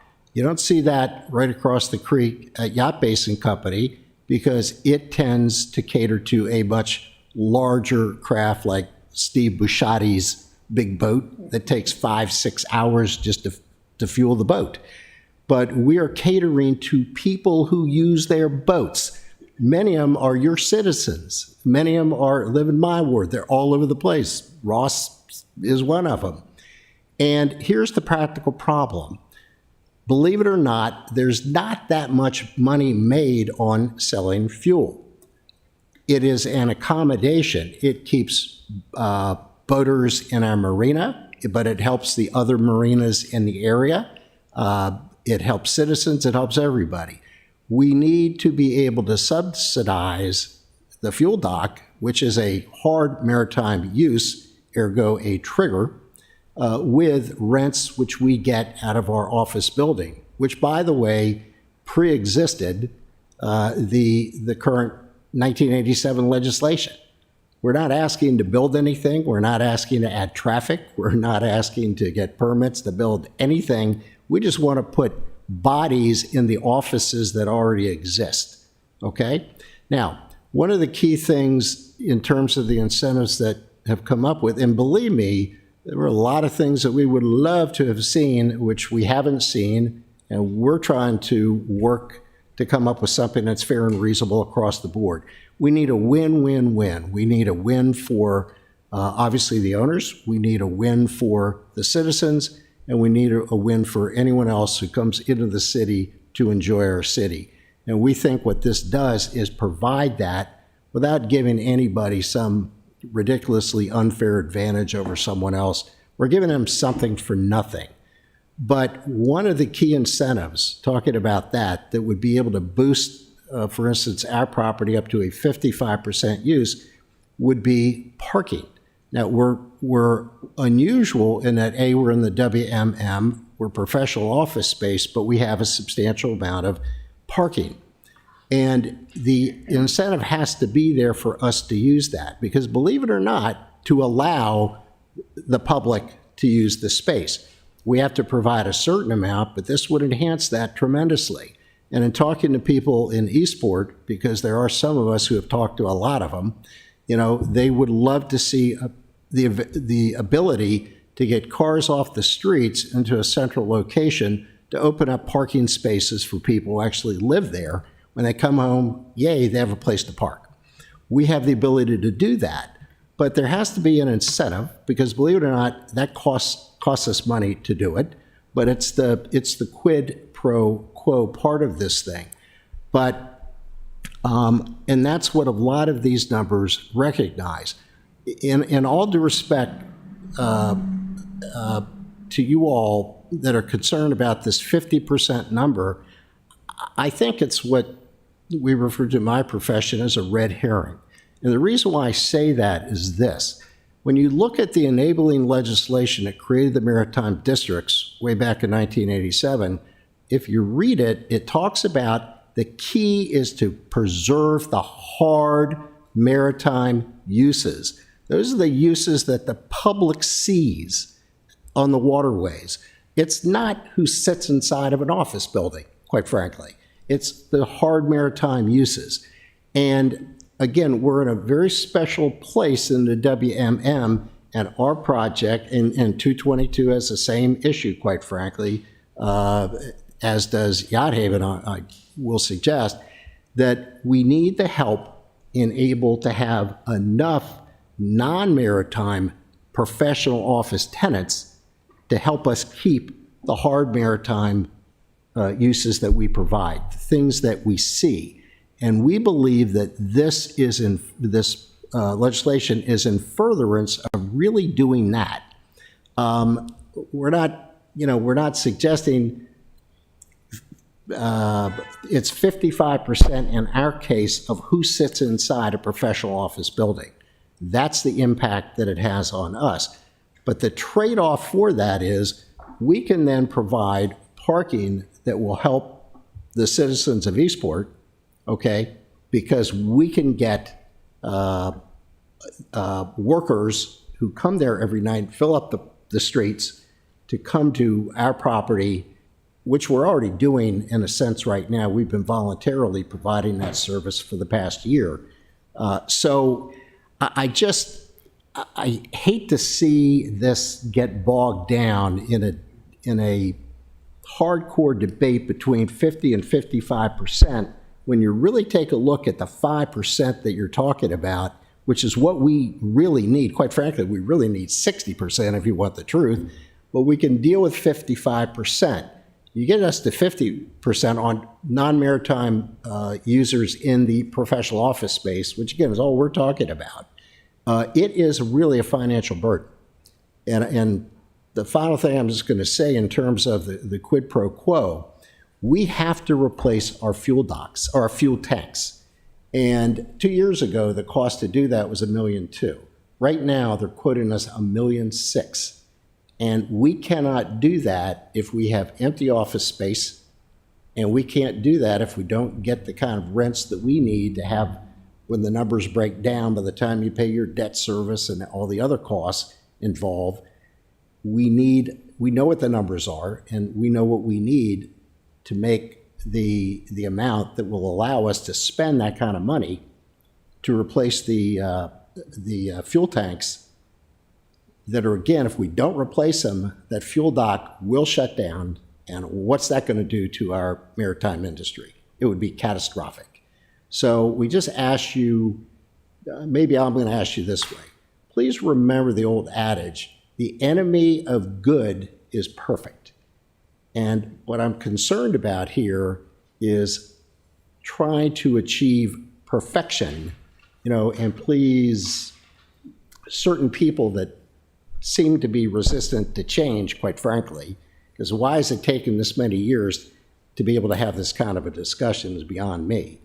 But we really would urge you to remember this process that went through has been going on now for literally a couple of years, and we're finally at a point where it needs to get done, and we need the help that is being proposed here, including in the amendments which the Planning Commission provided. So there's a lot of voices that have been heard, and I'm happy to answer any specific questions about what we can do and can't do, because we could talk about this for days, but we're not going to. Madam Chair, I think, Ms. Templeton, could I follow up with a couple of specific questions, though, for Mr. Nolan? okay. And one of them will be for Ms. Templeton, too, but this was going to be a question when we get to the actual amendments, and it's an amendment from the Planning Commission, and they're saying that in order to get the incentives, you have to have a 150-car parking lot. I think there's only one place in all of the Maritime. Do you have 150? Yeah, we have 320. Okay. All right. We're actually reconfiguring now 360. You will qualify for that. The question I wanted to ask, because I've already expressed that I have this concern about being 55 versus 50, but so I would ask you, and I will ask Ms. Templeton specifically, can you give us a feel? You've said you really want 60. I'm sure I've heard Gary say he wants 70. Can you tell us what the difference is of that 5% differential? You're saying it's a red herring. Dollar-wise? Yeah. Can you give us a feel? I cannot do that, but believe me, they've crunched all the numbers. And again, part of this is the ability, as you can well imagine, if you can't get market rate, okay, and you're below it, something has to give. And because your dollars that come in, right out of the gate, you're talking about the project's financed, as you know, all right? There are taxes galore, right? There are maintenance costs galore, and when you can imagine the cost to maintain that property, and I'd suggest anyone who's ever driven by it has seen nothing but a Class A property, all right? But can that continue? Not if we are stuck the way we are right now. And the other thing is, again, a big part of it is we have to maintain that significant parking area. We have to maintain everything else, and we have, believe it or not, the extra cost. We have to maintain the marina, which, again, for whatever reason, has never been calculated in all this, which, again, kind of doesn't make sense to me. It's in the water, I mean, it makes no sense. But we also have the fuel dock and the cost to keep that going. And again, something that is facing us that we have to make a decision about pretty darn soon. So I can't give you the number, Ross, but I can tell you, just, you know, you do the math, the lower amount that we get, the tougher it is to pay all those. I know when we started this and first came to you, Mr. Gill said, we would like to flip that 30% to 70%, just invert. And you were pretty clear in saying something about pigs flying or something like that. But we got it down to the 60%. And given, honestly, the politics of all this, it's been made very clear that be real careful about overstepping or over pushing. And this is why, even at the task force level, there was a constant discussion about 50 and 55%. And I think finally, just to get the darn thing finished, it was like, do it at 50. But there's always been a concept of this, but not just to create a number, but to create a basis for the number, and that is the incentives, especially that parking, which is going to be a tremendous benefit. And it's getting something for something. And that's really where it's coming from. So just to support that statement, I was having coffee with Mr. Franyo this morning, And yes, it will make a significant. Oh, he's very supportive, yep. Yep. I think Ms. Templeton was going to answer your question. Yep. She has her calculator out. I see. I'm petrified. Thank you. First, I would like to say that without the amendment that we're discussing, there is the possibility of 50% non-maritime and WMM. Say that, I'm sorry. There is without the amendment that we're discussing, there is a maximum of 50% non-maritime in WMM and a maximum of 20% non-maritime in the other zones. Okay? In WMM, there are 3 or 4 properties that would even qualify to get to the 50. The amendment itself that we're talking about that could take a property up to 55% would only happen if that property provided 150 on-site parking spaces. Okay, there's one property that could do that.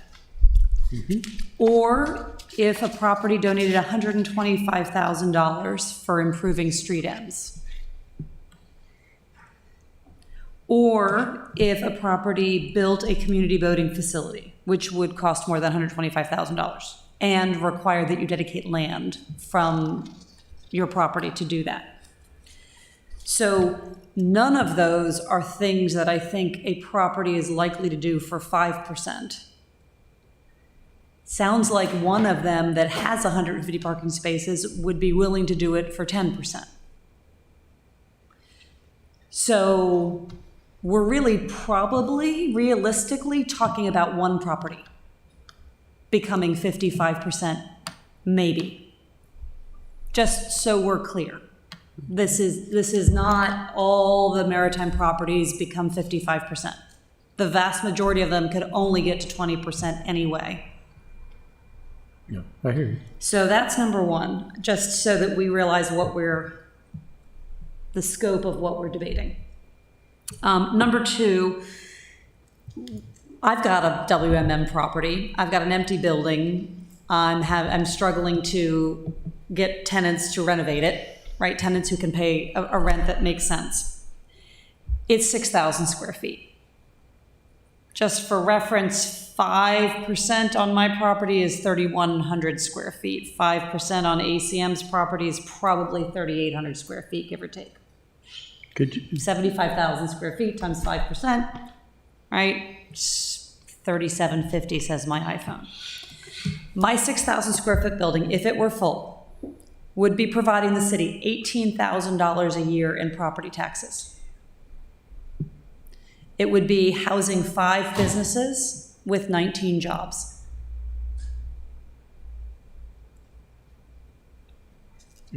okay. Could you whipped off those numbers, so 222, 5% is how many square feet? 3,150-ish. 3,150, and ACM? Well, 75,000 if that's Yeah. the number times 5%. My calculator says 3,750 square feet. 750. Okay, thank you. That's actually helpful. One of the problems is trying to bring this down to understanding. It was like when we talked with Rod Javen, and he talked about what the percent, because he has a lot of buildings, but he doesn't have a lot of building compared to the yard size, and so it was really a relatively small number. All right, so this is helpful. So I think at Rod's property, if I'm right, he doesn't have that many buildings, as you say, so 15% non-maritime is like 3,000 square feet total. Yeah, I think it's less than that, actually. Okay, so 2,000. So, and like I said, our choice right now is an empty building. In my case, the 6,000 square foot building that's out of code, that needs to be brought up to code, or a home for, potentially 5 businesses, about 19 employees, and that should generate $18,000 a year in property taxes. Mm-hmm. I say we do it. Madam Chair, is it fair to? We're out of any order here. Hey, that's our best thing. Yeah, well, but we have to move in some direction. We have, 9 amendments, and we've been all over the map kind of addressing these amendments. And so I'd like to go back. We've had a chance to, share our concerns, but I'd like for us to go back and specifically speak to these amendments to see if we can get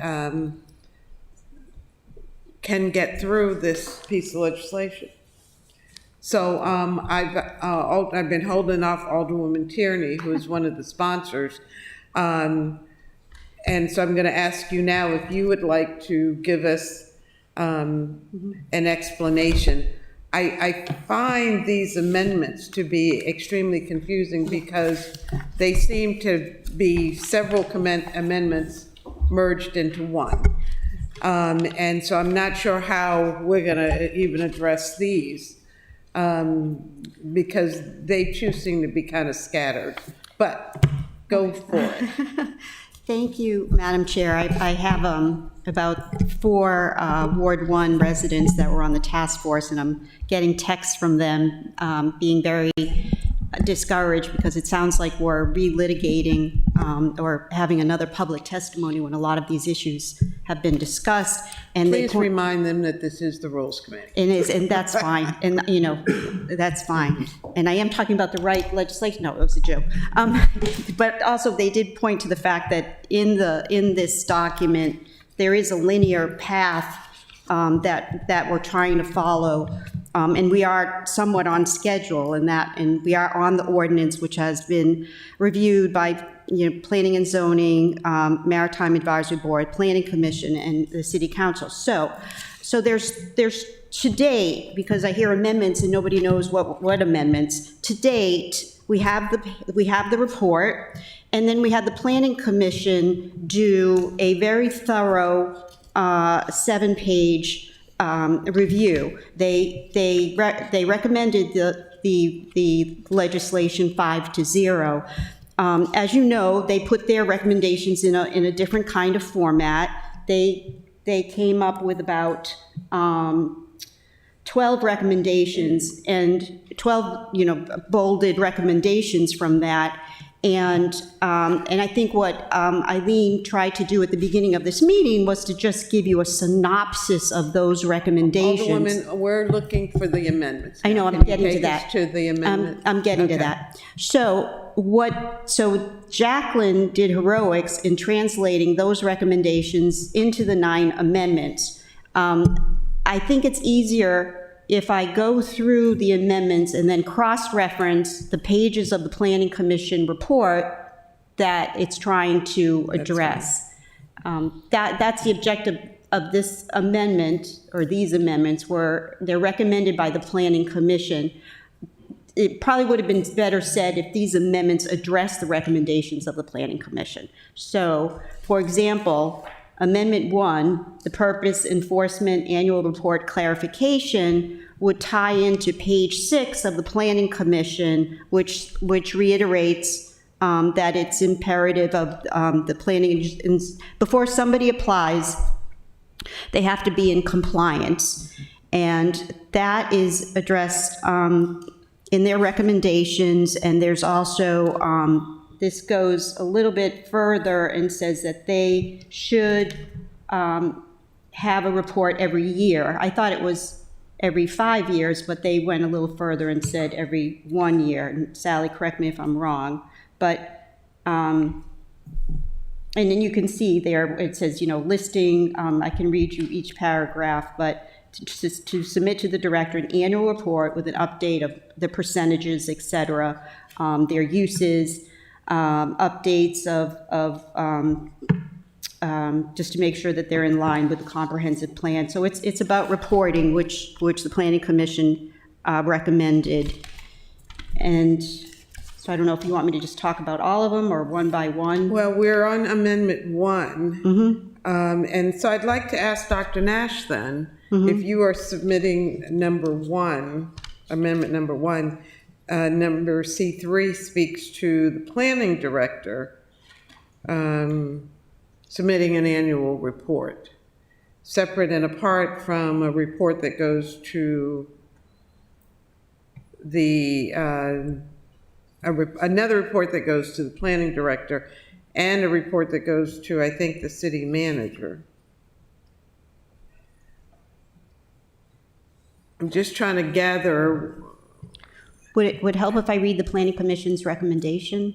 Or just, you just want to get into the language of the We're looking amendment? at the amendments. Can we, Okay. amendment number one is, In number one, number three under C. right, that's what I was referring to, page 3, line 19 through 30. This insert refers to these reports. So that's the First Amendment. And, well, Alderman, so, I think this is part of this. First of all, I think the new amendments are largely fabulous, and this is part of it. And I think They're what? largely fabulous. They're very good. This page and a half basically substitutes for lines 19 through 30. And I think that it really does make a major improvement. It's the first, it really gives this teeth in terms of you've got to be compliant before you can even go there, and you've got to stay compliant, and it gives the requirement that each of the maritime properties keep updating with the planning director. Right now, like I've been driving your maritime district and looking at various buildings, and I'm thinking, what is in building 500 of Annapolis Landing? We're going to know that. We're going to have real-time information. You'll have to talk to the chair, not me. So I am very enthusiastic about amendment number one. I think so it's great. is this a motion I would to make give a a motion. favorable to amendment number one? I would make a motion to recommend favorably on amendment number one. I'll second that, but I did have a comment. Okay, discussion? There's one typo on page 2, line 5. It says fourth as an F-O-R-T-H, should be fourth as an F-O. Say that again on one page, on page. U-R-F. Page 2, line 5. We don't have line 5 on our amendment. On the, I know there aren't, but it's essentially, it's if you count down, it's line 5. So it's under number 5 Number 5, okay.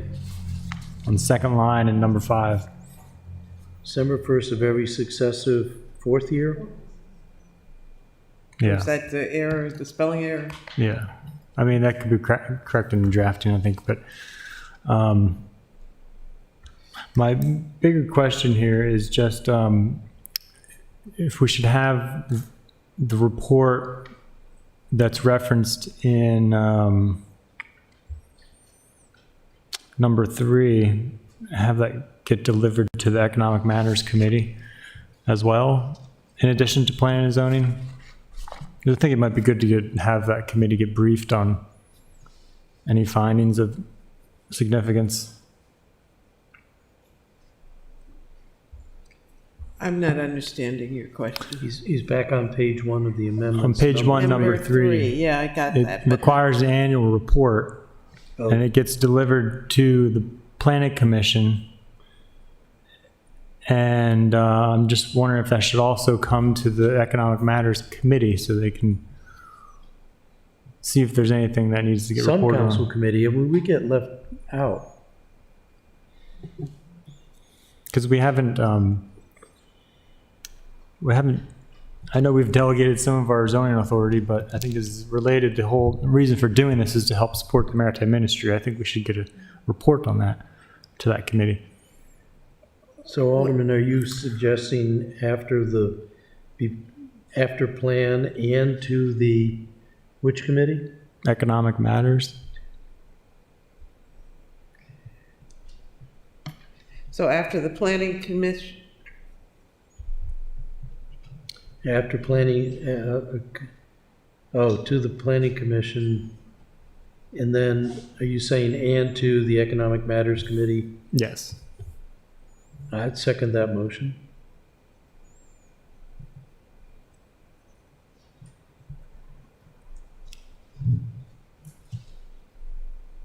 Although it says in there, it's included in the annual report given to the planning commission on the comprehensive plan. So that's part of their comprehensive plan report. Is that, Dr. Nash, do you give us, I would recommend just adding a sentence at the end or to the last sentence that the Economic Development Manager shall also provide this information to the Economic Matters Committee. I'm not 100% sure it needs to be in the code because our Economic Development Manager does attend every Economic Matters meeting. So, that's So no where would problem. you recommend it? Would you repeat that, Dr. Nash? Somewhere along the lines of the Economic Development Manager shall provide information for the report regarding the efforts to recruit maritime business and the health of the maritime industry, and shall also report this information to the Economic Development, Economic Matters Committee. Second? yeah, I like that. Well, since she can't make that motion, Alderman Savage, would you like to? I'll move that. I'll move that as a alternative, Rules and Government Committee alternative to Amendment 1. I second that. And rules and governments? Mm-hmm.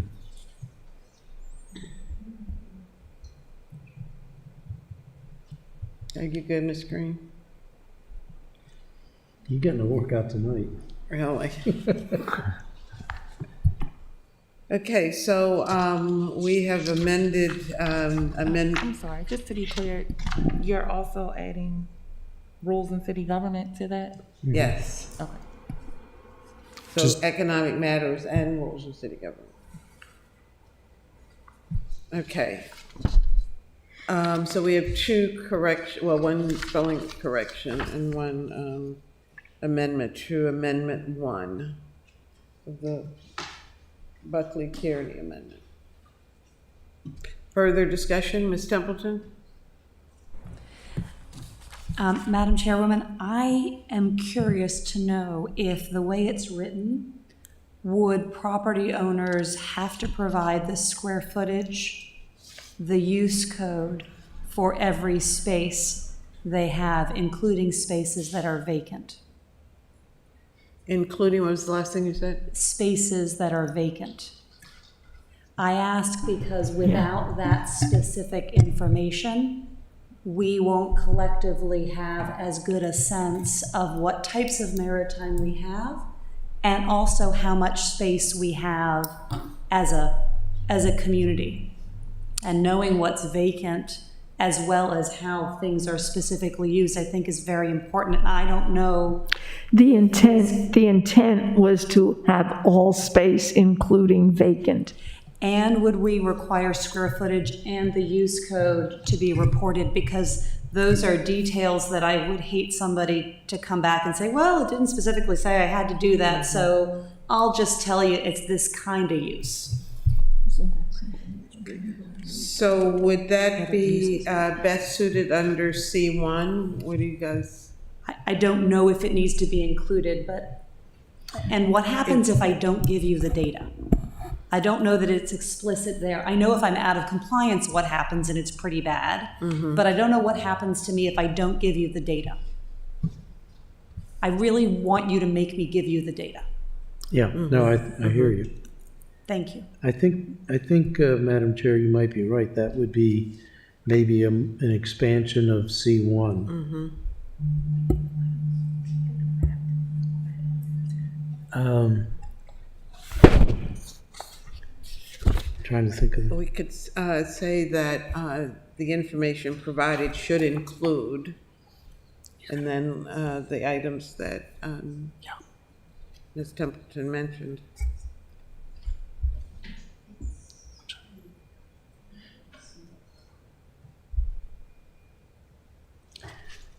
Square footage. Yeah. and- This one, make sure. Thank you. The specific use code. It's not asking for that. It's just a very simple breakdown of maritime versus non-maritime. I think the city would benefit greatly from understanding specifically what type of non-maritime, because there's two types, and what type of maritime, because then the economic development team can say, gee, we've got we've got manufacturing that seems to be going down over time, that's worrisome. We've got sailmakers disappearing, that's worrisome, versus just the balance of maritime versus not. If we could get the specific data about which type of maritime, then we could potentially fine tune our recruiting efforts much more. Dr. Nash? It's not that I disagree with Ms. Templeton. It's that I suspect as we develop these reports over the years, we'll want to add some things and take some things out and make sure to include this data, but we find this data is not so important. So I would suggest that we can probably deal with the specifics of the report administratively, as long as the intent is there that we have the annual report, we have the right to ask for it, and and go from there. And so you wouldn't have a problem with someone saying, well, I gave you a report, you didn't tell me you wanted all of these other things? Or they saying, well, code doesn't say I have to give you that. Well, there'll always be that one guy that says that, but I think we won't be able to include all of the different scenarios of what we will want to capture here. So I want to make sure that it's flexible enough so that in the future, something that hasn't occurred to us here today we can include. So we're not so prescriptive here that we can't add things later. So do you think as it stands, it would give you the flexibility that you need? I think so, yes. You don't want to put the Okay. word specific details about, just so you... That's fine. If that makes Cardi happy, good. I want you to be able to get whatever data over time you need. I'm 100% with that. I feel like I can do that, and I feel like I can hold people to account. But I'm happy to add. And what happens if they don't give it to you? Where's your hammer? Then You don't get the incentives. That's right. But this is not tied to incentives. The 15% is not incentives. The extra 5 or 5 or 10 is incentives. you have to be in compliance To get the, in order to get incentives. If you look at number 4. yep. Perhaps a simple way is to add language to the effect that in such form as promulgated from time to time by the Director of Planning and Zoning. Madam Chair, I think we may be overthinking this a little bit. I think at this rate, it's going to take us a while to get through all these amendments. To my colleague's comment, we don't want to necessarily relitigate and have a whole task force meeting again here. I think we really need to get to some of the issues that we've identified at these amendments and see if the sponsor of these amendments is Well, right Open to now we them. have one amendment on the floor, I believe. Did we get a second for that amendment? So if we could dispatch with it, and then we can tell how we want to move forward. So this is your amendment, right? The one for, on 3, or was that mine? Well, we have 3, but I just heard potentially another amendment. Oh, yeah, so. Dr. Nash, could you repeat, or Ms. Templeton? I think that Mr. Lomax. Or Mr. Mr. Lomax, I'm sorry. had the winning formula over here. Recognizing that Dr. Nash would like to have the flexibility to tweak the form, I just said something to the effect as in such form as may be promulgated from time to time by the Director of Planning and Zoning. And then she has the flexibility to decide what she wants. I'll second it. Thank you. So the reason I think this is important to do it, so I would push back a little bit, Alderman Savage, is this council and all of our predecessors are renowned for thinking oh yeah, that's good, but we'll pick it up later, and then it never gets picked up. And I think Ms. Templeton and really I think Mr. Lomax was the stimulus behind a lot of this enforcement and reporting. I think it's important to at least get in the statement that in such form as the planning director will designate from time to time, or something to that language.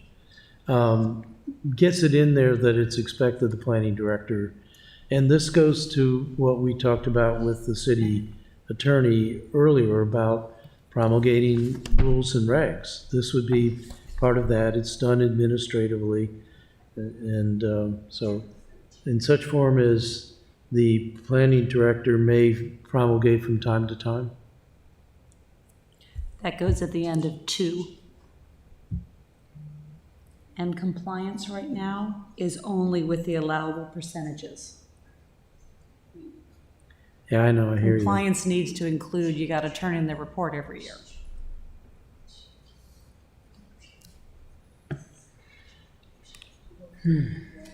So. Did you capture it all?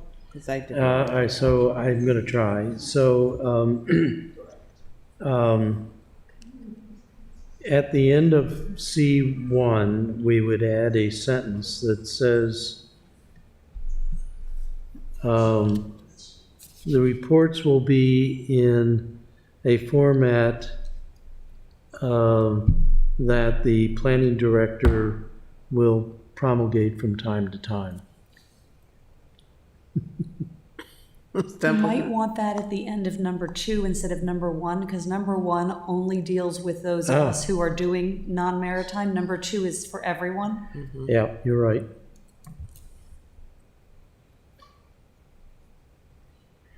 Okay, so we have a second sentence added to number 2, an extension of number 3, and I'm not repeating these because I don't think I have them written properly, and a correction in amendment number, well, still amendment 1, but number 5. Is that it for corrections? And Well, do we need a motion to make this addition to number 2? well, we haven't voted on any of them yet, so that's why I'm trying to get the completed amendments. We have number 2 as an additional sentence added, which was the last one. Under number 3, we added the sentence, and shall also report to economic matters and rules. And then on number 5, just correcting the word fourth. Number 5, we're doing Is what? that it? Fourth, second line. Oh, yeah. I didn't catch the change on number 2. I'm sorry. Can somebody read this, the addition to number Yeah. 2? What I have, Yeah, that is was the first one, I think. the reports will be in such format as the planning director shall promulgate. From time to time. Ms. Green? From time to time? Okay. I have, the reports will be in a format that the P and Z director will promulgate from time to time. Okay. You got it right. Okay, so, do we have a motion on, well, You have a motion and a second. okay. So the motion is on the First Amendment, as was just stated, with the 3 corrections, or 3 additions. It's been moved and seconded. Further discussion? Hearing none, all in favor, please say aye. Aye. Aye. Now that was to amend it. Do we need to have a motion to recommend it as amended? Well, we've, I'm just asking. well, let me finish the answer. Oh. We've just approved, gave favorable to the First Amendment. You're The suggesting that we First need an Amendment as amendment? amended. Do we need to amend the First Amendment? I thought since we kind of rewrote it all, that was our First Amendment. Oh, okay, so this is now, Yeah. all right, cool, So, good. okay, amendment number 2. Ms. Tierney? Okay, bear with me, let me just give you some background. Planning Commission very in summary, it was all about public access, public access, public access. You have to keep that in mind, of course, with some detail on the fund and the definitions and clarifications. So with that, Amendment 2 is to adjust the calculations for the water access incentives. And the reason being is they thought that, I quote, the Planning Commission report, the incentives for meaningful public access must be increased. The potential incentives are too small to generate any meaningful new public access. So you had to know that before you look at Amendment number 2. So where did this come from? It came from page 3 of the Planning Commission, and then also page 17 of the Maritime report. So this is where you get into, and also clarification on the area of the building versus the lot. Let's see. So for clarification, is this the third? 1, 2, 3. The fourth amendment of the planning, or the fourth recommendation from the Planning Commission? It's a combination of the recommendation for the water incentives and then the 150 parking spaces, which is on page, where they mentioned 150 parking 3 spaces. of the Planning Commission page 3 of findings. the plan, yeah, the meat of it is on the top of page 3 of the Planning Commission report.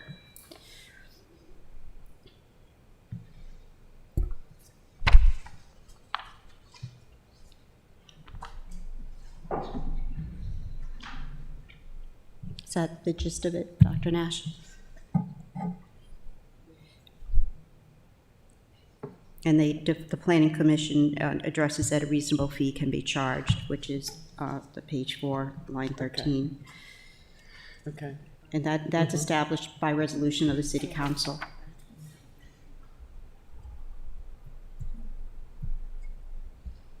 Okay.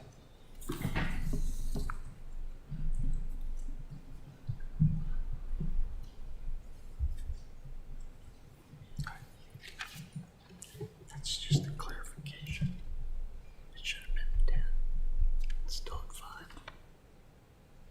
And this is what we were discussing earlier in the meeting, the 50 versus the 55%. And I think it was Mr. Lomax that brought up the point that when you're dealing with a building footprint, the 50 to 55% isn't as significant if you're looking at the whole development. Left out by accident. That's what that is. But this is where it will be voted on by council. Pardon me? The 50 to 55 it will be a vote decision by the City Council.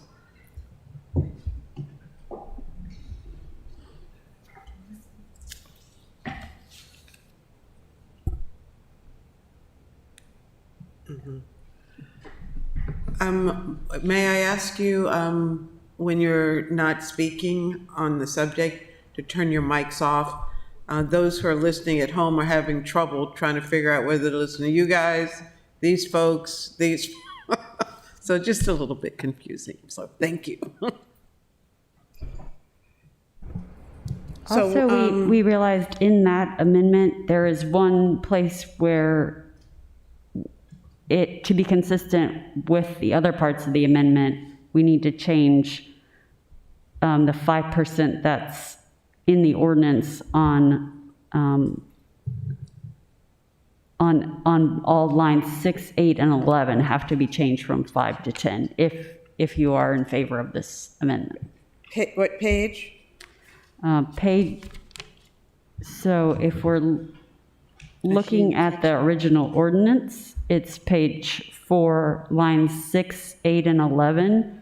All of those should strike the 5 and say 10. And all 3 of those aren't captured in this amendment, so it's just a technical clarification that that would need to be changed. Because the cap was changed from 5 to 10% in category 2. Just miscorrelating those. Yeah.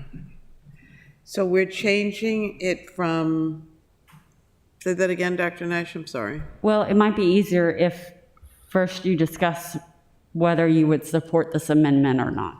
Yeah. Okay. You're right. All right, so Alderman Savage?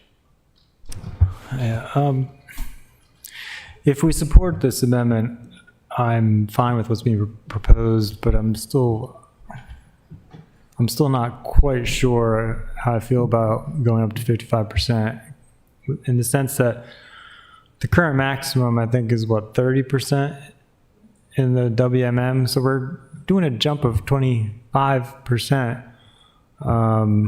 It's kind of a big jump. You know, I would think at least the 20% would be helpful. And it's just to go against the consensus that was built on the task force. I'm kind of, and this is a big issue that they developed consensus on. I'm kind of have some wariness on supporting that at the moment.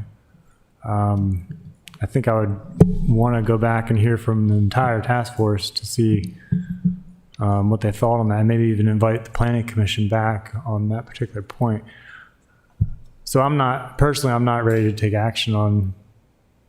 Well, we have this particular representatives issue. of the task force here. Do you think there's a different perspective that we would hear if the full task force was here?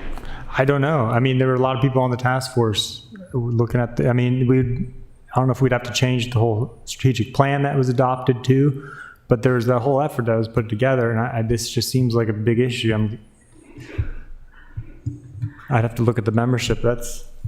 Well, let me ask Ms. Fogarty, what do you think about that? I mean, So representing two things, if Alderman Savage wanted to hear from the task force, I would ask the co-chairs, the committee co-chairs. Terry is one of them. There are 6 of them. Rob Jabin is one. All the people you've seen speak typically are the co-chairs. But with that said, the task force debated this issue at length, and it was close, but they came down on the side of 50%. So that's what's in the report. The commission debated it and came down on the side of 55% because they wanted the additional incentives for water access. So you've got an issue that was hotly debated in both environments. Task force and their strategy say 50. The planning commission came down on 55.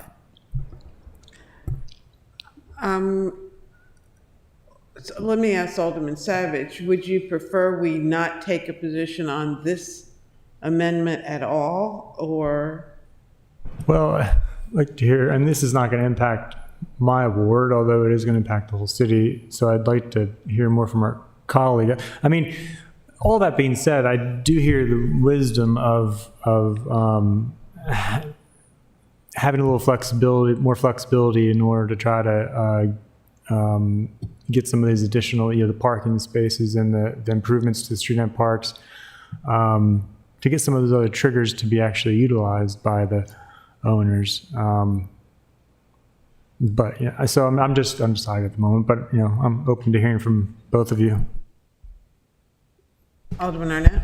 Thank you, Madam Chair. So I came in to the meeting with a definite no, but I didn't come to that by my own conclusion. I talked to members of my board, and some of whom were members of the task force. And I have to tell you, I am still not warm to this.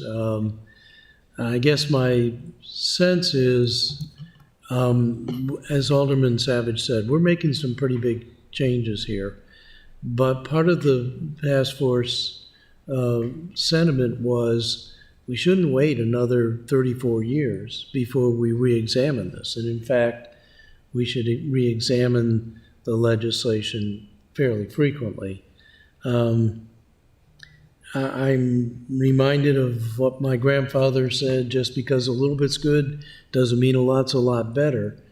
But I have to confess that both hearing from Mr. Nolan and Ms. Templeton today, and particularly with the calculations that Ms. Templeton walked us through.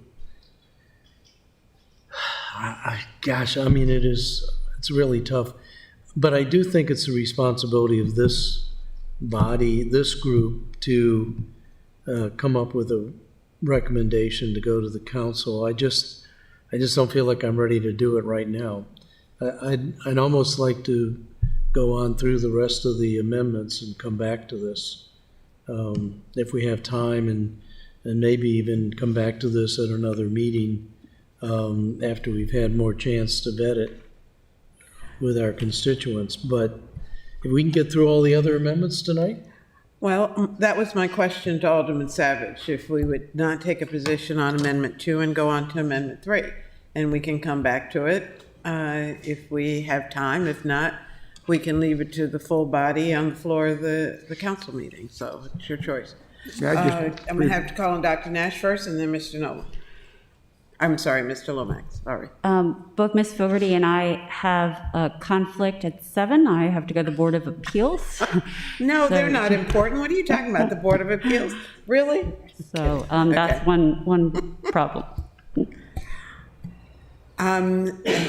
Mr. Lomax, I'm sorry. If I could just leave Alderman Savage and Alderman Arnett with a thought, and I, Ross in particular, and I have had this discussion about the magic threshold of 50%. And I share that in concept, but when I look at it in reality, we're only talking about 50% of an existing building. We're not talking about 50% of the land. We're not talking about anything more than 50% use within one or more specific buildings on the property.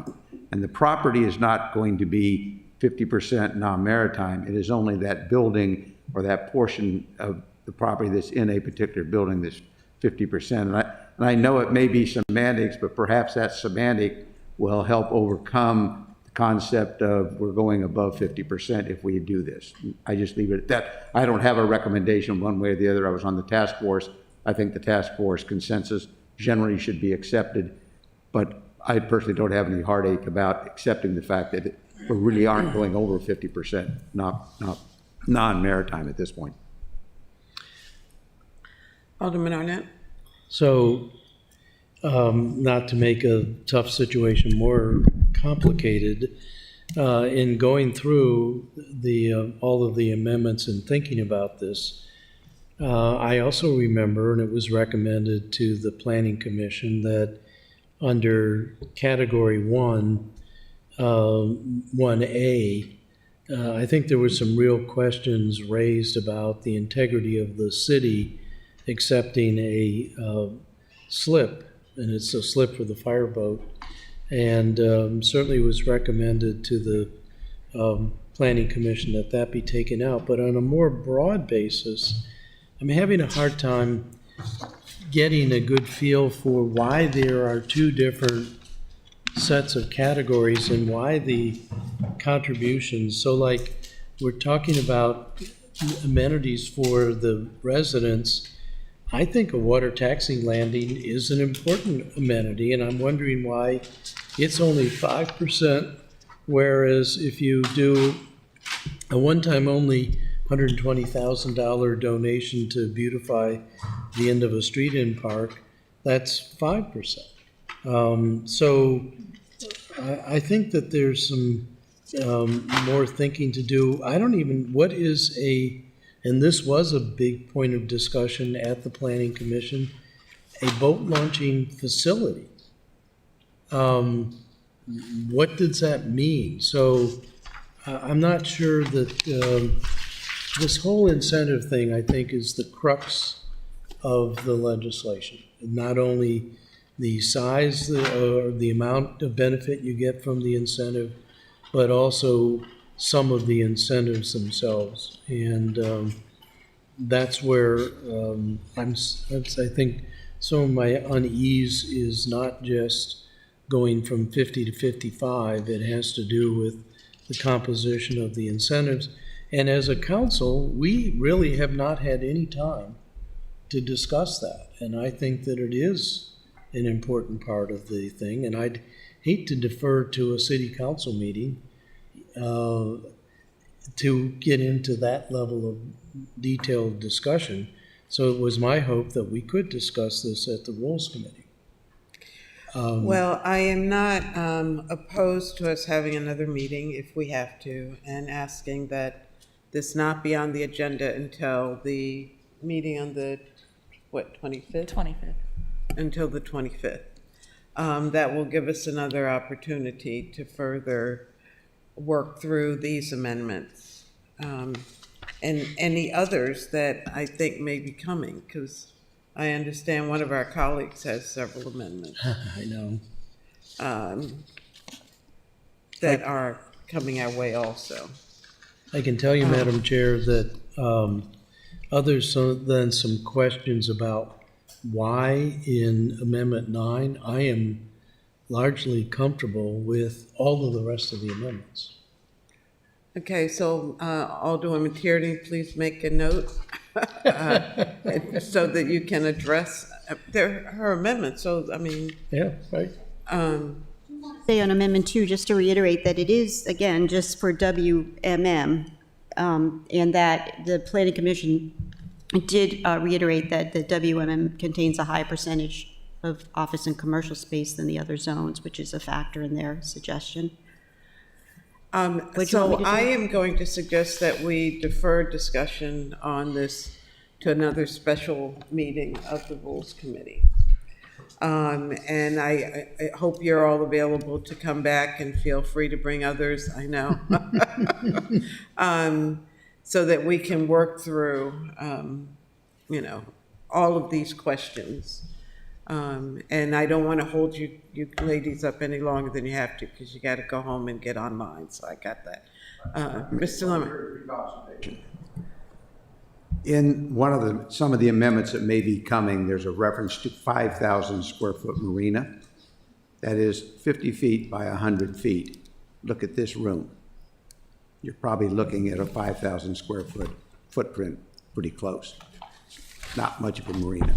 So just keep that number in perspective in terms of compare it to this room here. Okay. Thank you very much. So are we, And we can, Alderman Savage, I'm sorry I didn't change the agenda to allow the other piece of legislation. Do you think we have time to address that now? We don't need our guest here to do that, do we? Well, we do do you think need Dr. Nash. there? I mean, Yeah. it could wait till our next meeting, that's fine. Okay. Because there's nothing proposed to be changed that's going to make That it was the forest substantive. conservation, reforestation. I think we're the last stop. I can't remember if Environmental Matters heard it or not. But, we have time, it's fine.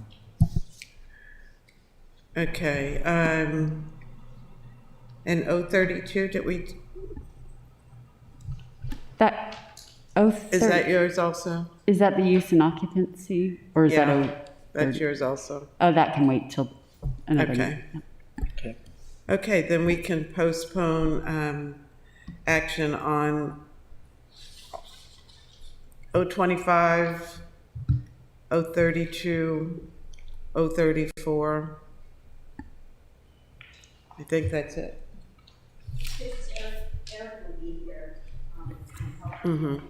Was that date the 25th, which is a Monday, or the 26th? That would not be for the Rules Committee, that's the meeting of the regular city That's council. the last meeting of the city council. So we'll have to get back to, Ms. Green will have to figure out what date's available and when we can get in this room, and likewise, so. Thank you. So thank you. Committee, is there anything else for the good of the order? No? We got further than I thought we would. I had higher hopes, I'm sorry. I guess I it's guess- appropriate to make, Just quickly on the WMM, I don't think it'll take too much additional time. Like Alderman Arnett, I don't have too many other concerns or questions about the amendments. just a few minor ones. I also have one minor amendment that I'll be proposing. I cannot understand. Can't hear me tonight? you. Oh, sorry. I was just saying My that. hearing is going bad, and I know there's certain voices, certain tones that I am, and then when other people. I'm going to blame it talk on at the same time, Ross's it makes- mic. Yeah, because they give me the bad mic. I was just saying I have one minor amendment that I'd like to discuss, and then a couple questions on the 1 through 9, but nothing major. My big question just is with 50 versus 55, but There were answers in 1 through 9 that Harley was concerned about, and kind of talking in circles, and it's like, okay, we should really go through, because then after 1 through 9, don't you have some? What's A? I had some amendments that I submitted today, but I wouldn't call them, this is the amps, these are the ones that Brooks is submitting for Phil Dale's. Your mic is off. Well, we're not, oh, yeah. You haven't adjourned. We haven't adjourned. Well, Well, that's not, those are not the amendments. that's just a report. That's a report. May negate some of those, like the 2,000 square foot restaurant, et cetera. I'm sorry, I can't see what that is. Has it been submitted? Oh, they've been submitted. Well, Oh, but so not that that. needs to come to He's Rules saying Committee those were also. the amendments. It's not, there are 4 amendments I think there's that have 5. been submitted. I'm just looking at them on her screen. Yeah. When were they submitted? Today? Yes. Yeah. So we were going to have to meet again anyway. Yeah. All right. The one that I submitted today was, I don't want to eliminate all the detail in the use tables. I think it's valuable, and since the task force agreed that each of the 4 districts are different, that is where those differences show up. I don't have a problem with putting all of those things also in the definition section, but I want to unstrike all of those strikeouts. And I think the other 2 were, one of the other 2 was to add in the definition, a definition for pump out and sail making and repair, because those are maritime activities that have gotten left out of the definitions. We So need a that's pretty- definition for pump out. Because it is part of the use table. So we need a definition, we either put it in the use table or we need to define it. But that was a big point of discussion at the Planning Commission.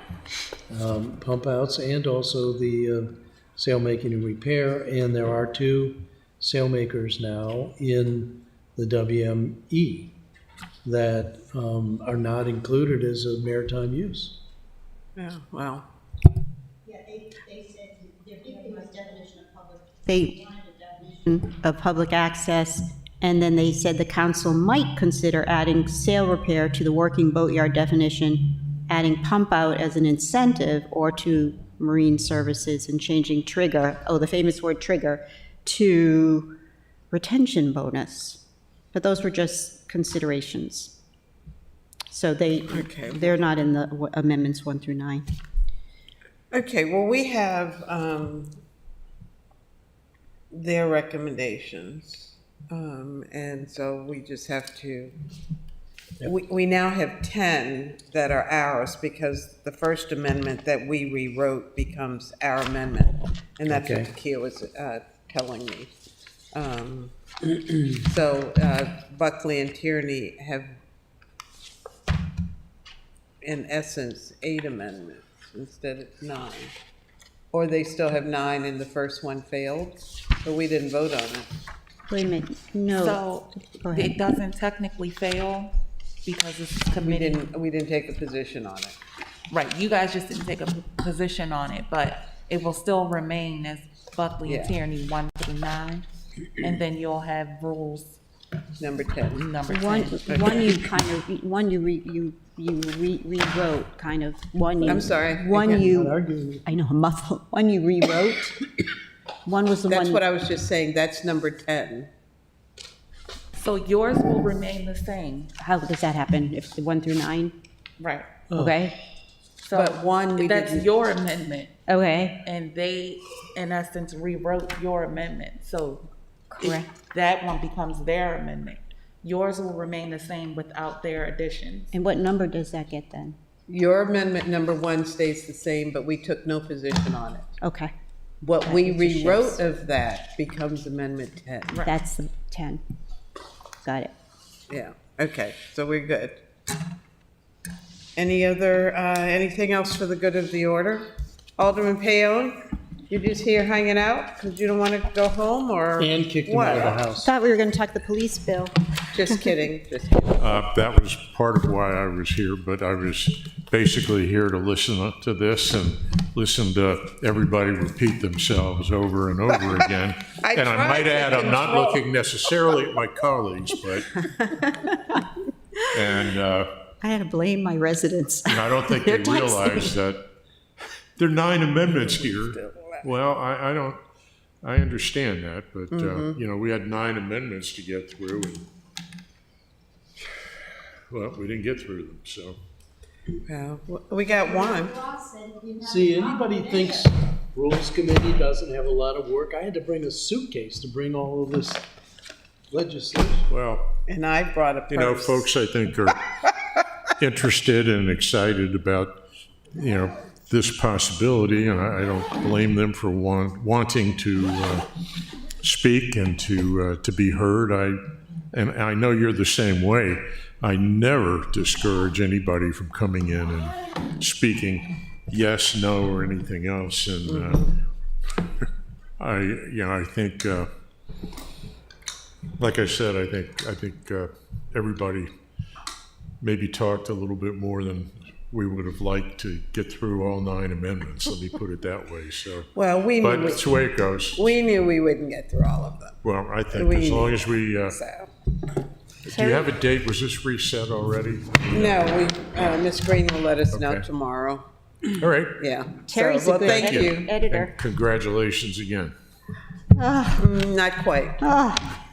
Ellie, largely great amendments. Huh? Oh, yeah, well, remember So you can I said make a that. motion to adjourn? Yeah, well. Thank you. Second, all in favor of adjourning, please say aye. Aye. Tell that I know you all will wait until 7 o'clock to adjourn. Tell that. I would have moved that. That's right. That's your thing, so. Those dumb